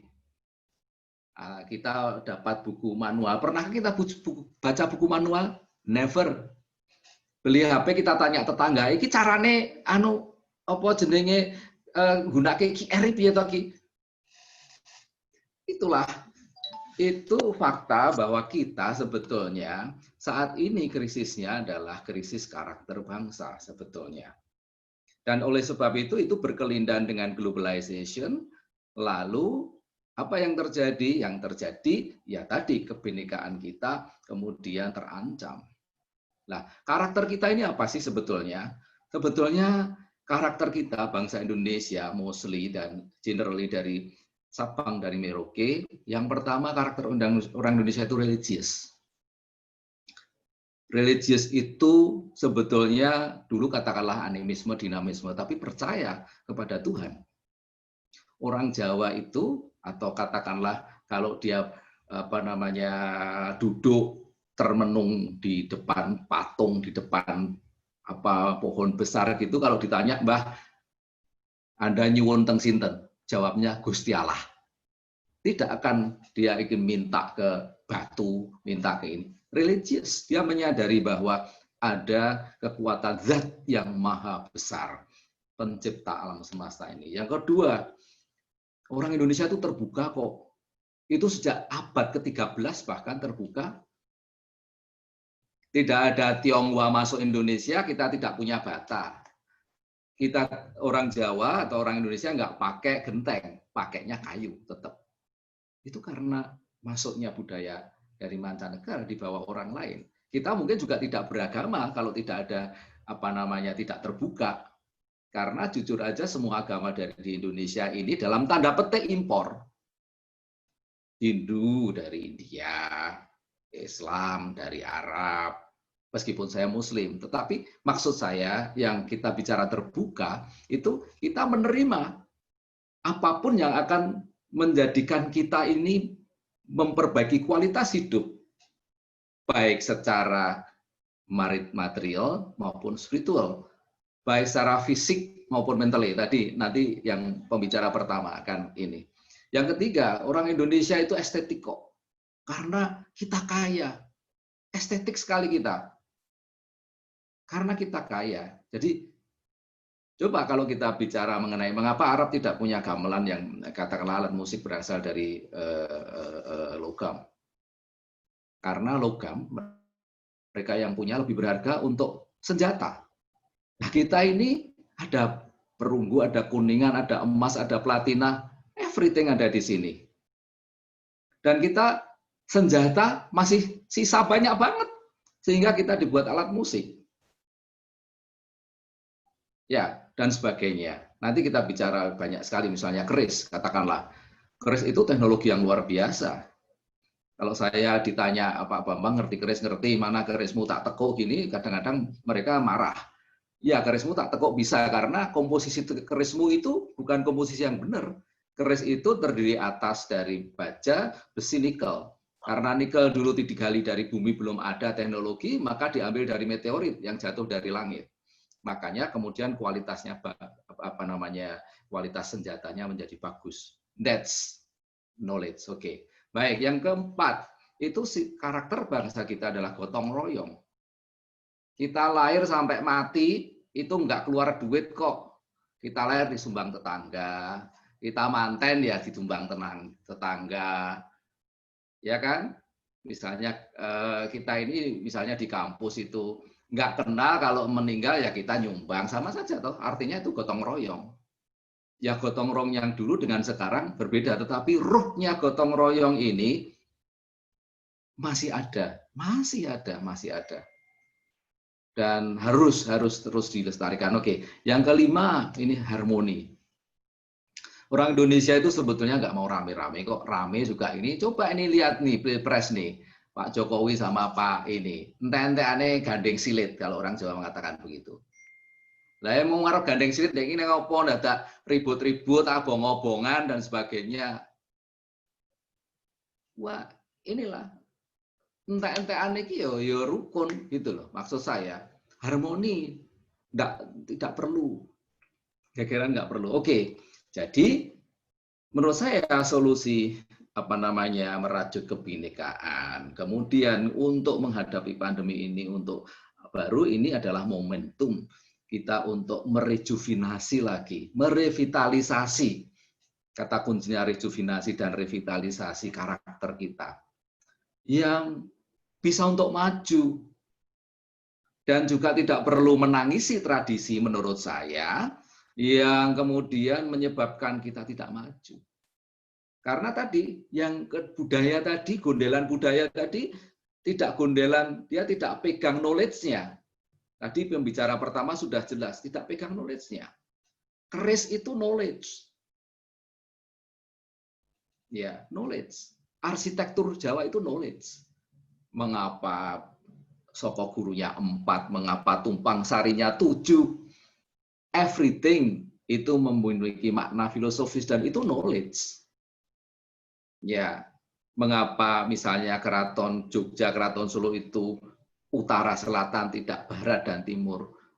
Mengapa masjid itu selalu ada di sebelah barat, alun-alun. Everything knowledge. Ada kalender Jawa, itu knowledge sebetulnya. Misalnya Mongso ke-6. Mongso ke-6 itu Pranoto Mongso, itu musim. Ya, perhitungan musim itu apa namanya condro itu apa namanya perlambangnya adalah wiso kentering maruto. Wiso itu racun, kenter itu apa namanya larut, maruto itu angin. Jadi kalau musim itu pasti banyak orang flu. Karena dulu orang tidak mengenal namanya virus, tidak mengenal namanya bakteri, tetapi mereka belajar dari alam dan itu knowledge. Kalau Anda lihat Borobudur saja bagaimana di abad kesekian itu nggak ada potelot, nggak ada ballpoint, nggak ada penggaris, nggak ada ini, bagaimana ngangkat banyak sebanyak itu, kita harus hormat pada kakek moyang kita. Dan itulah sebetulnya yang terputus. Karena mungkin penjajahan juga, tapi karena juga alam kita. Jadi menurut saya kembali ke apa namanya karakter kita. Nah, kembali ke karakter tadi misalnya kita religius. Oke lah, monggo kita kembali mendekatkan diri kepada Yang Maha Esa.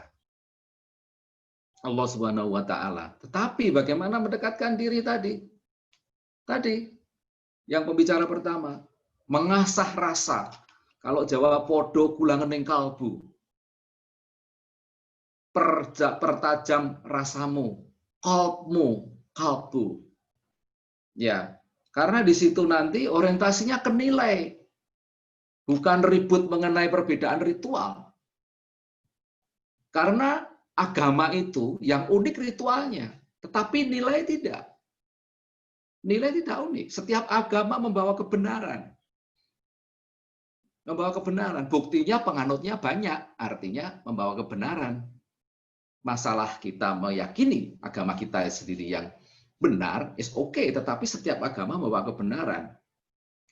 Cinta kasih. Agama apa yang tidak membawa cinta kasih? Apakah hanya Buddha yang membawa cinta kasih? Tidak. Kanjeng Nabi Muhammad itu nyuapi orang buta yang nggak suka pada dia. Itu faktanya. Cinta kasih. Anti kekerasan. Itu ada di semua agama. Jadi, kalau kita kemudian kembali ke religiositas, kita bicara mengenai nilai, kita tidak ada kebenekaan menjadi sebuah modal dasar yang sangat luar biasa bagi kita untuk maju ke depan. Ya, jadi bukan membuat horor seperti dulu UN itu, setiap sekolah itu sebelum ujian itu bukan ini jelek, tidak, tetapi dibuat horor, dibuat istiqozah bareng, kemudian apa sholat berjamaah sebelum ujian bareng-bareng. Loh, apa jelek? Baik, tetapi ini horor. Karena apa tadi? Yang diasah bukan religiositasnya ini, ya menciptakan itu sehingga menghadapi UN takut lah. Harusnya tadi menghadapi ujian itu dengan excited, seneng. Seperti anak SD berangkat sekolah itu loh, ada pelajaran atau enggak pelajaran, semua buku dibawa. Wah, ya. Sekarang mahasiswa punya buku satu aja enggak. So, inilah religiositas. Oke, yang kedua balik lagi, terbuka tadi. Marilah kita menjadi bangsa yang terbuka. Terbuka itu artinya apa nanti? Tadi modern bukan di alat, tetapi di mindset, di kesadaran, akal sehat tadi. Kalau pembicara pertama itu akal sehat dan hati nurani itu persis Jawa, Jowo, Praso Jawa Loko.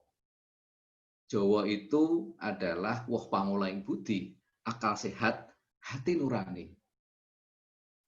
Kalau nanti dimasukkan lebih dalam, ada jasmani, ada rohani. Tapi sampai sekarang guru agama juga tidak ada yang bagaimana memperkenalkan kita dengan yang namanya rohani itu.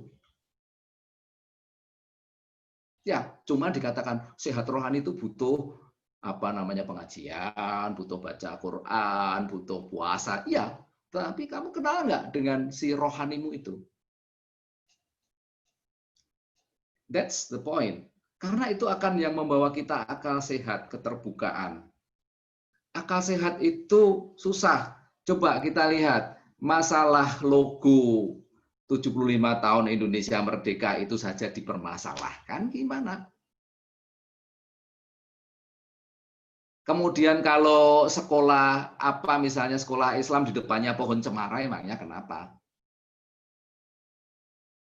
Everything, maaf, yang kayak gini itu sebetulnya ya menjadikan akal sehat kita. Padahal kita sekarang butuh akal sehat.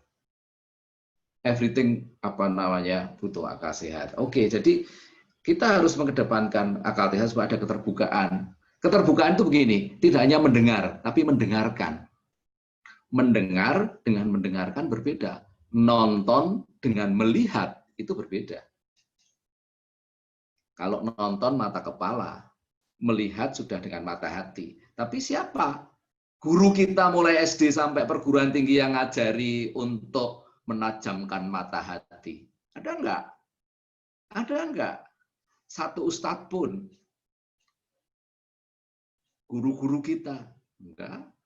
Lawang guru kita itu enggak pernah kok ngajari, guru agama kita itu ngajari kalau turun dari becak, terima kasih Pak Becak. Turun dari bis, thank you Pak Sopir, Pak Kernet. Barangkali dicium pacarnya, thank you very much. Seorang istri dikumpulin laki-lakinya, habis itu ya thank you very much. Enggak, ya ada yang ngajari terima kasih. Ya, padahal itu nurani. Oke, kemudian yang keempat adalah gotong royong. Ya monggo, itu nasionalisme. Mbok yo kita pakai ini tuh karena nasionalisme demi negara kita, demi orang lain. Demi supaya orang lain juga selamat, kita selamat. Nah, itu penting, gotong royong nggak perlu urun duit banyak, enggak, tetapi dengan kesadaran itu tadi berbuah gotong royong. Jadi apa namanya, itulah yang ingin saya sampaikan, bahwa kita merajut kebinekaan ya kembali ke karakter bangsa, kemudian kita merevitalisasi lagi untuk kemudian maju, karena kita pernah punya Borobudur dengan teknologi yang luar biasa pada masanya. Sampai sekarang kita punya teknologi keris yang luar biasa, sekarang sudah di-cloning sama negara maju, dia apa namanya jualannya dolar, mahal sekali. Kalau kita jual keris, teknologinya di belakang, yang didepankan keris ini itu bisa menjadikan Anda laris gitu. Jadi dibeli, keris ini bisa menjadikan Anda naik pangkat cepat gitu, laris ya, gitu apa namanya, keris ini laku. Nah, tapi bukan knowledge-nya. Bukan knowledge-nya. Jadi kembali ke karakter bangsa itu, kita we have a knowledge. Cuman knowledge-nya orang Indonesia beda dengan knowledge-nya orang Barat. Akal dipakai, tetapi orang Indonesia masih menggunakan lagi ada aparat yang dimiliki oleh manusia yang selain akal. Dan itu kelebihan kita dibanding orang. Saya cerita kemana-mana sampai ke luar negeri, kemana-mana itu cerita tentang apa yang kita punya. Kalau ekonomi kita cerita di sana lah kita kalah lah. Ya, itu faktanya. Faktanya, misalnya dengan Cina saja, RRC. Kita mungkin benci dengan RRC, tetapi gimana? Wong mulai jarum pentul, peniti, potelot, ya, kemudian apa piring, semuanya everything dari China kok. Semuanya. Anduknya Kernet itu semuanya dari Cina, yang putih ada tulisannya itu, ya. Everything dari RRC. Ya. Sabun mandi pun dari RRC. Karena nggak ada satupun pabrik sabun mandi yang bisa memenuhi kebutuhan seluruh konsumen Indonesia. 250 juta sabunan loh. Sak pabrik nggak bisa. Ya, oke. Ini faktanya. Jadi kembali ke sana. Baik, saya akan apa namanya menutup dengan sebuah tembang. Tembang ini sebetulnya dari karya Mangkunegoro keempat, Darmawasito. Tapi saya boleh nembang ya, supaya nggak kering-kering amat begitu. Itu. Ini tembangnya Dandang Gulo. Nanti saya artikan sedikit ya.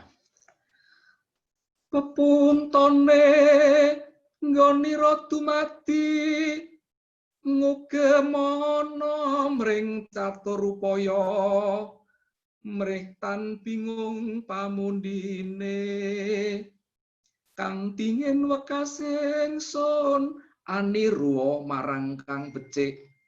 1. Nirwa marang kang becik.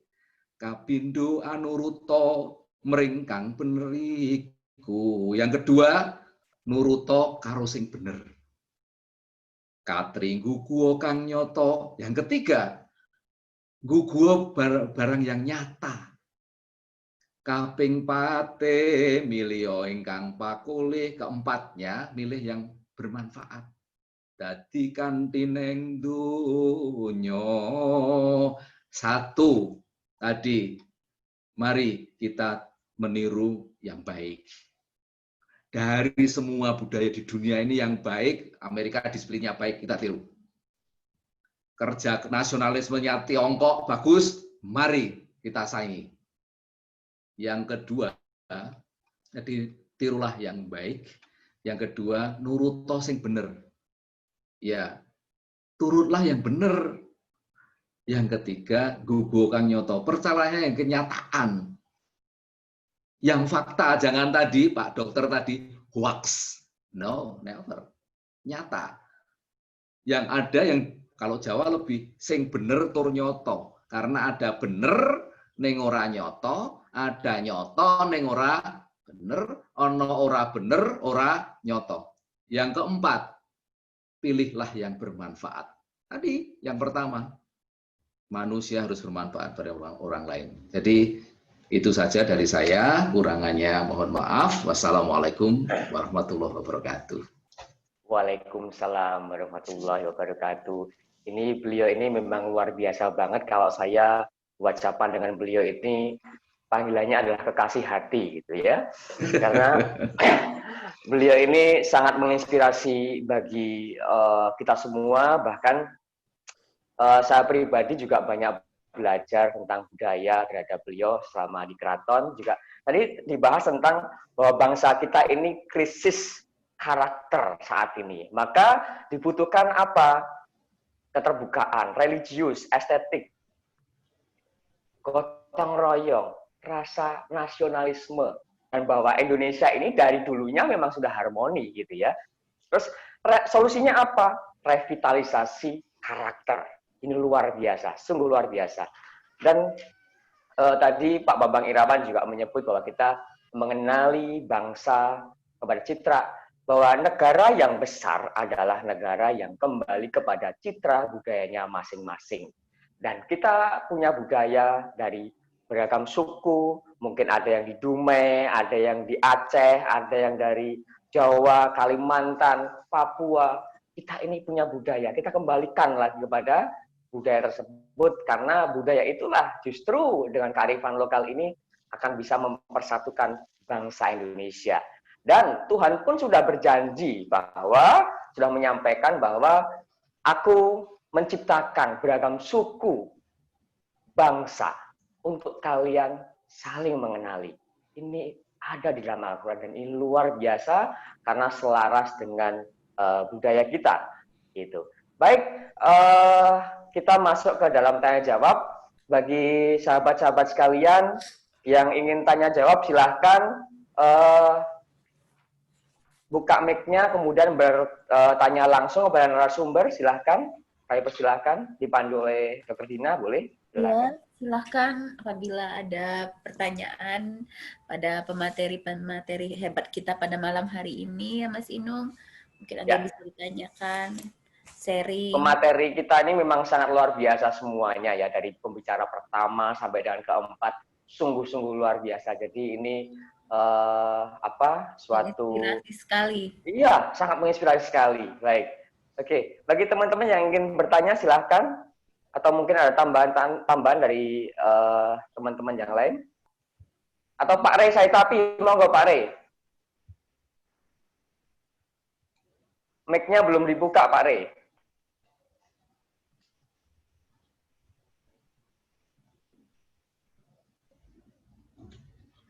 Mic-nya oke, sudah dibuka. Sudah kedengaran? Sudah.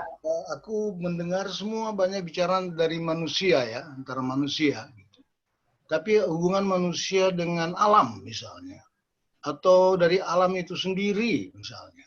Apa sih yang dihasilkan? Atau di luar itu, Tuhan Sang Pencipta. Misalnya saja begini, kalau kita bilang matahari terbit itu dari Papua, berarti Papua itu kakak. Kita harus memanggil orang Papua kakak. Dia duluan dapat matahari dari kita. Gitu. Terus kita bisa bagi tuh. Aceh paling adik. Sama orang Aceh saya bilang, kamu kalau jadi adiknya Papua, oh mau, nggak apa-apa. Memang begitu faktanya kok. Loh, pemberian Tuhan, emangnya matahari yang bikin siapa? Gitu. Nah, ruang-ruang ini kita kurang akrab. Kita terlalu banyak ambil persoalan tuh ruang alam itu lebih ke Arab atau Yahudi soalnya. Dari kitab Injil atau Quran. Tapi kita lupa alam kita sendiri kan ini kan Quran loh. Karena ciptaan Tuhan. Masa kita abaikan gitu. Masa kita pakai buku dari sana tapi belajarnya di bawah air sini misalnya. Kita kan harus sesuaikan dengan ruang di mana kita berada. Nah, aku melihat karena mungkin juga pemikiran ini karena aku seorang aktor harus menyesuaikan di ruang tempat di mana kita berada. Nggak bisa kita menggunakan di ruang lain dengan bahasa lain gitu. Kita harus sesuaikan. Dan ini kayaknya yang kurang dari anak-anak Nusantara. Gitu. Kalau saya waktu pergi, saya sudah keliling di tempat semuanya ini. Waktu saya ke Sulawesi di titik Katulistiwa, gitu. Di pinggirannya itu orang-orang tuh macam-macam. Ada Buton, ada Makassar, ada Jawa. Mereka damai loh. Dan kenapa sih ruang itu tidak diangkat sebagai kekuatan Nusantara itu sendiri? Supaya orang-orang kota belajar gitu. Hidup ini kalau memang susah, kalau kau berpikir susah. Jadi kau bikin mudah dengan ngerampok dan segala macam gitu. Tapi di sana itu baik hati orang-orangnya. Padahal beda-beda, ini orang Buton, ini orang ini, tapi nggak ada apa-apa gitu loh. Tidak ada rasa ini jauh dari kami itu apa enggak. Ada Bali juga ikut, Balinya maju, dia pujikan ininya. Jadi aku melihat ruang Nusantara ini sebenarnya ruang yang bisa mendamaikan dunia. Kalau kita sebagai manusia Nusantara betul-betul menikmati dan menyelami bahkan mengembangkan gagasan-gagasan miliknya. Karena gagasan Nusantara itu dari alam itu milik Allah. Milik Tuhan, bukan miliknya. Dia Tuhan yang ciptakan kok. Nah, ini yang sebenarnya yang ingin saya sampaikan juga. Kalau tidak, kenapa Jawa tidak berkembang terus? Ini pertanyaan. Kenapa dia berhenti di abad-abad Belanda masuk? Kenapa terjadi perang kemana-mana antar kita? Jadi orang Jawa ini paham menurut saya harus sudah berpikir tentang Nusantara secara luas gitu dan kembangkan nilai-nilai itu karena pergumulan Bali, Jawa, Sumatera sebagian dulu ya lebih terbuka orang Dayak juga mesti ada suatu pertemuan besar Nusantara ini dan menjelaskan bisa pakai bahasa Melayu tapi nilai-nilai yang ada di dalam tanah ruang di mana mereka berada harus dibongkar, dibuka. Karena sekarang sudah banyak anak-anak muda yang pintar-pintar, tamatan dari mana-mana ya, dari Arab, dari mana. Biar dibuka supaya siapa kita sesungguhnya itu ketangkap. Nah, kalau kita ketangkap apa sesungguhnya kita, berarti negara lain akan senang. Kenapa? Dia menambahkan ilmu baru. Karena bangsa Nusantara yang memberikan ilmu baru bagi bumi ini. Karena kita mempunyai 5 titik katulistiwa. Gitu. Titik ini apa? Ini kita akan bicara lama lagi itu. Tapi ini perlu untuk kita semua, untuk menyadari bahwa bangsa ini bukan bangsa bangsawan, tapi bangsa yang sesungguhnya Tuhan berikan buat kita. Yang harus kita olah sendiri, bukan dengan bangsa lain. Terima kasih. Baik, terima kasih Bang Ray. Ini tentang mengenali bangsa kita sendiri ya Bang Bang Ray. Tadi juga udah singgung sama pemateri keempat, Pak Bambang Irawan. Mungkin bisa ditanggapi Pak Bambang Irawan, silahkan. Saya sangat sepakat itu dengan apa namanya Mas Ray, sangat sepakat. Jadi orientasinya memang Nusantara, dan itu sebetulnya sejak dulu orientasinya tidak Nusantara itu kemudian karena dikerdilkan, kemudian ada bukan mencarikan bingkisan, tetapi sejarah juga begitu, karena kemudian perebutan kekuasaan, ego dan sebagainya. Dan itu sebetulnya tidak hanya terjadi di Jawa sebetulnya, karena kebetulan kekuatan-kekuatan politik yang besar kemudian interaksi dengan dengan ini itu ada di Jawa.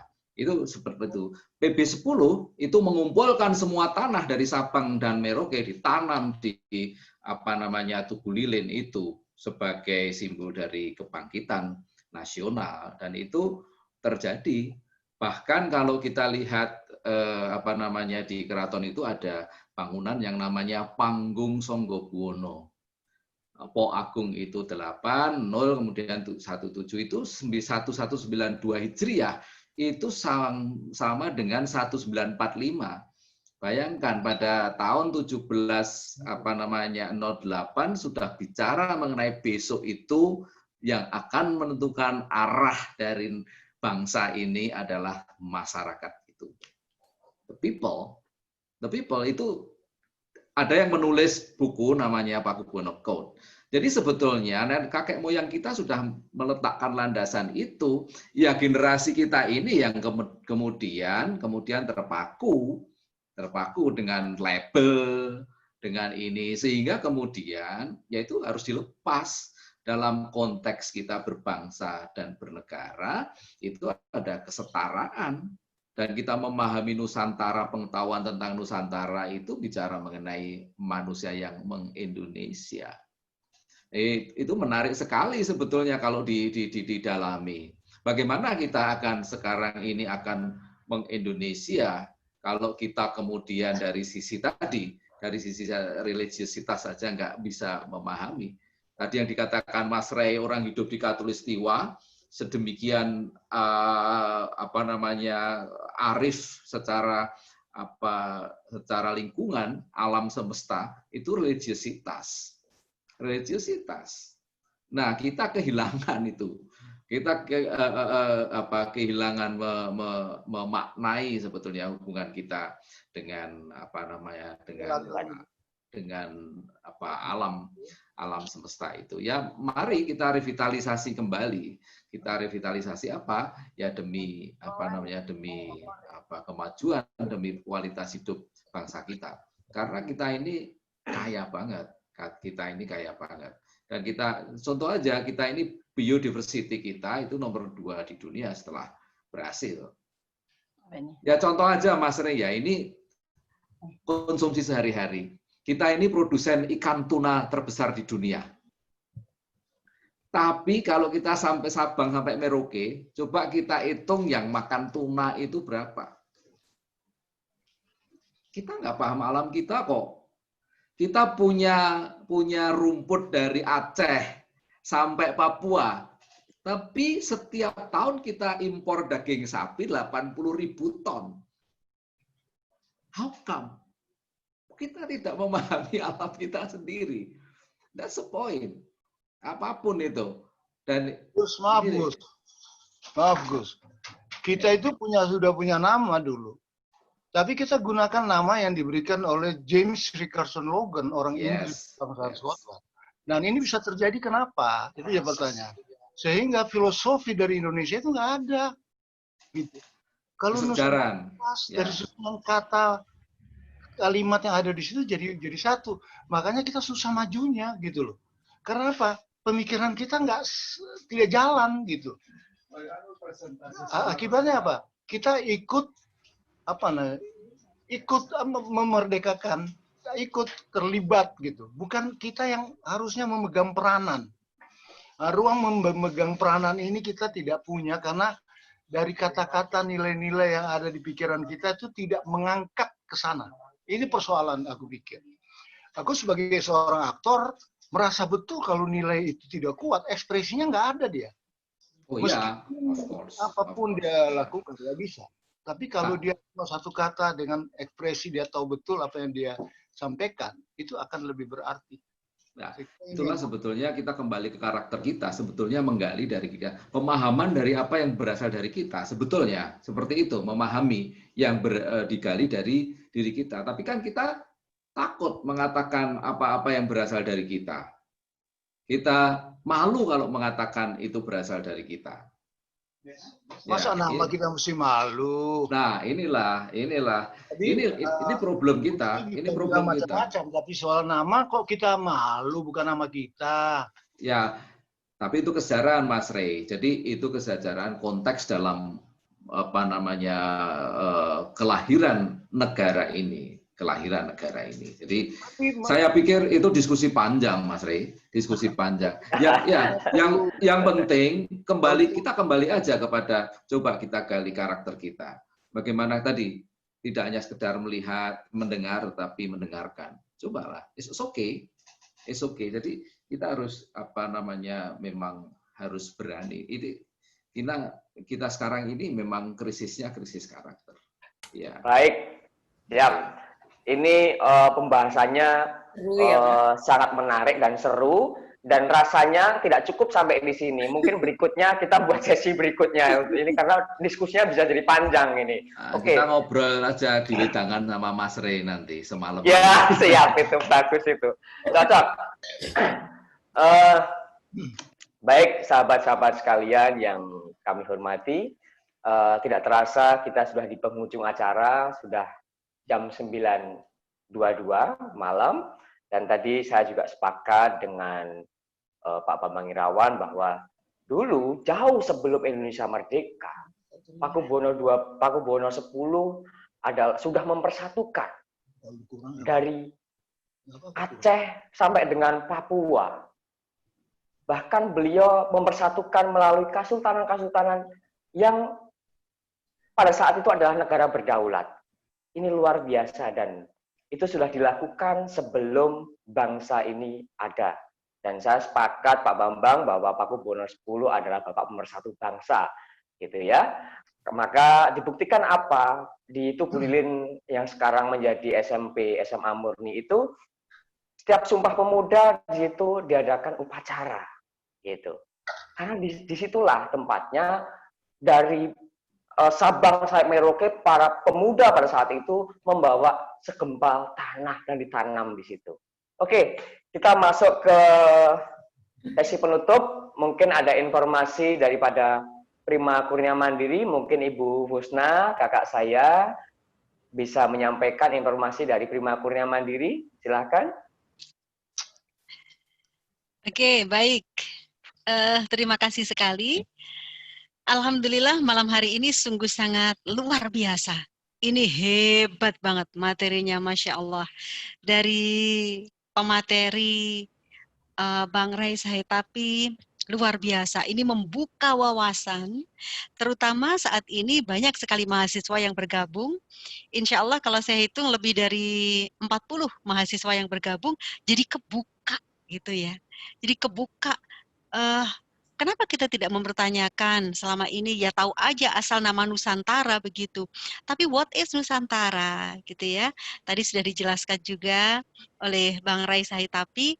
Kemudian juga Dr. Eko, Dr. Eko, Masya Allah luar biasa. Menyinggung tentang masalah medsos dan sebagainya. Kemudian dari Bapak Bambang, Masya Allah, luar biasa. Ini kita jadi lebih dalam lagi mengetahui tentang diri kita yang sangat selaras dengan falsafah Jawa.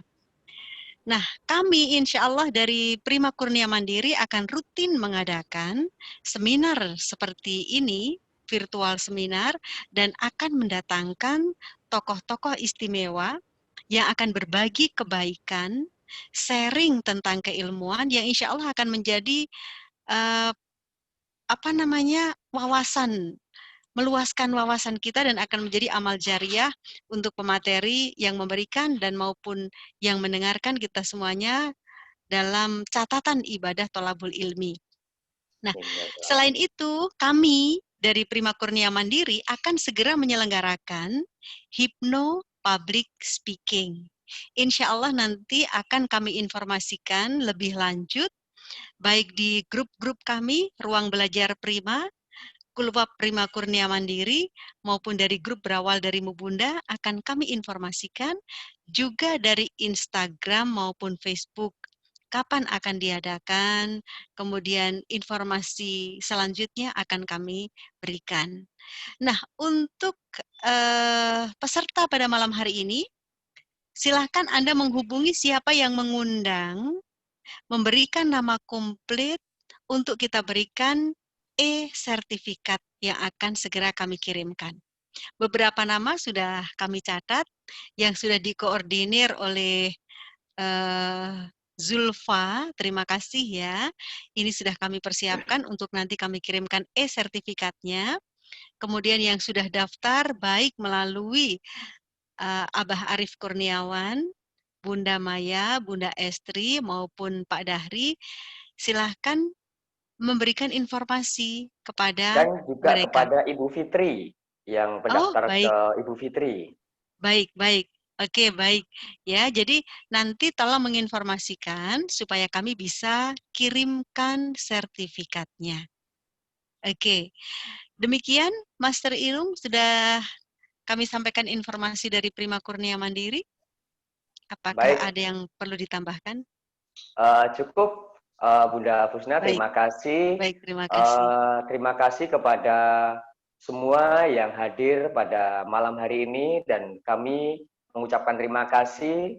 Bila ada kesalahan, kami mohon maaf dan segera memperbaiki. Dan insya Allah kita akan mengadakan terus setiap bulan. Kita dalam acara ini, Prima Kurnia Mandiri bekerja sama dengan Alpha Coaching, kemudian dengan FIB UNS, dan didukung oleh Dr. Eko bersama pemateri-pemateri yang lain dari Perdoski maupun dari teman-teman dokter. Pak Bambang, terima kasih, materinya luar biasa. Dr. Eko, Bang Ray Saitapi, terima kasih. Dan apabila ada kekurangan, kami mengucapkan minta maaf yang luar biasa, yang sebesar-besarnya.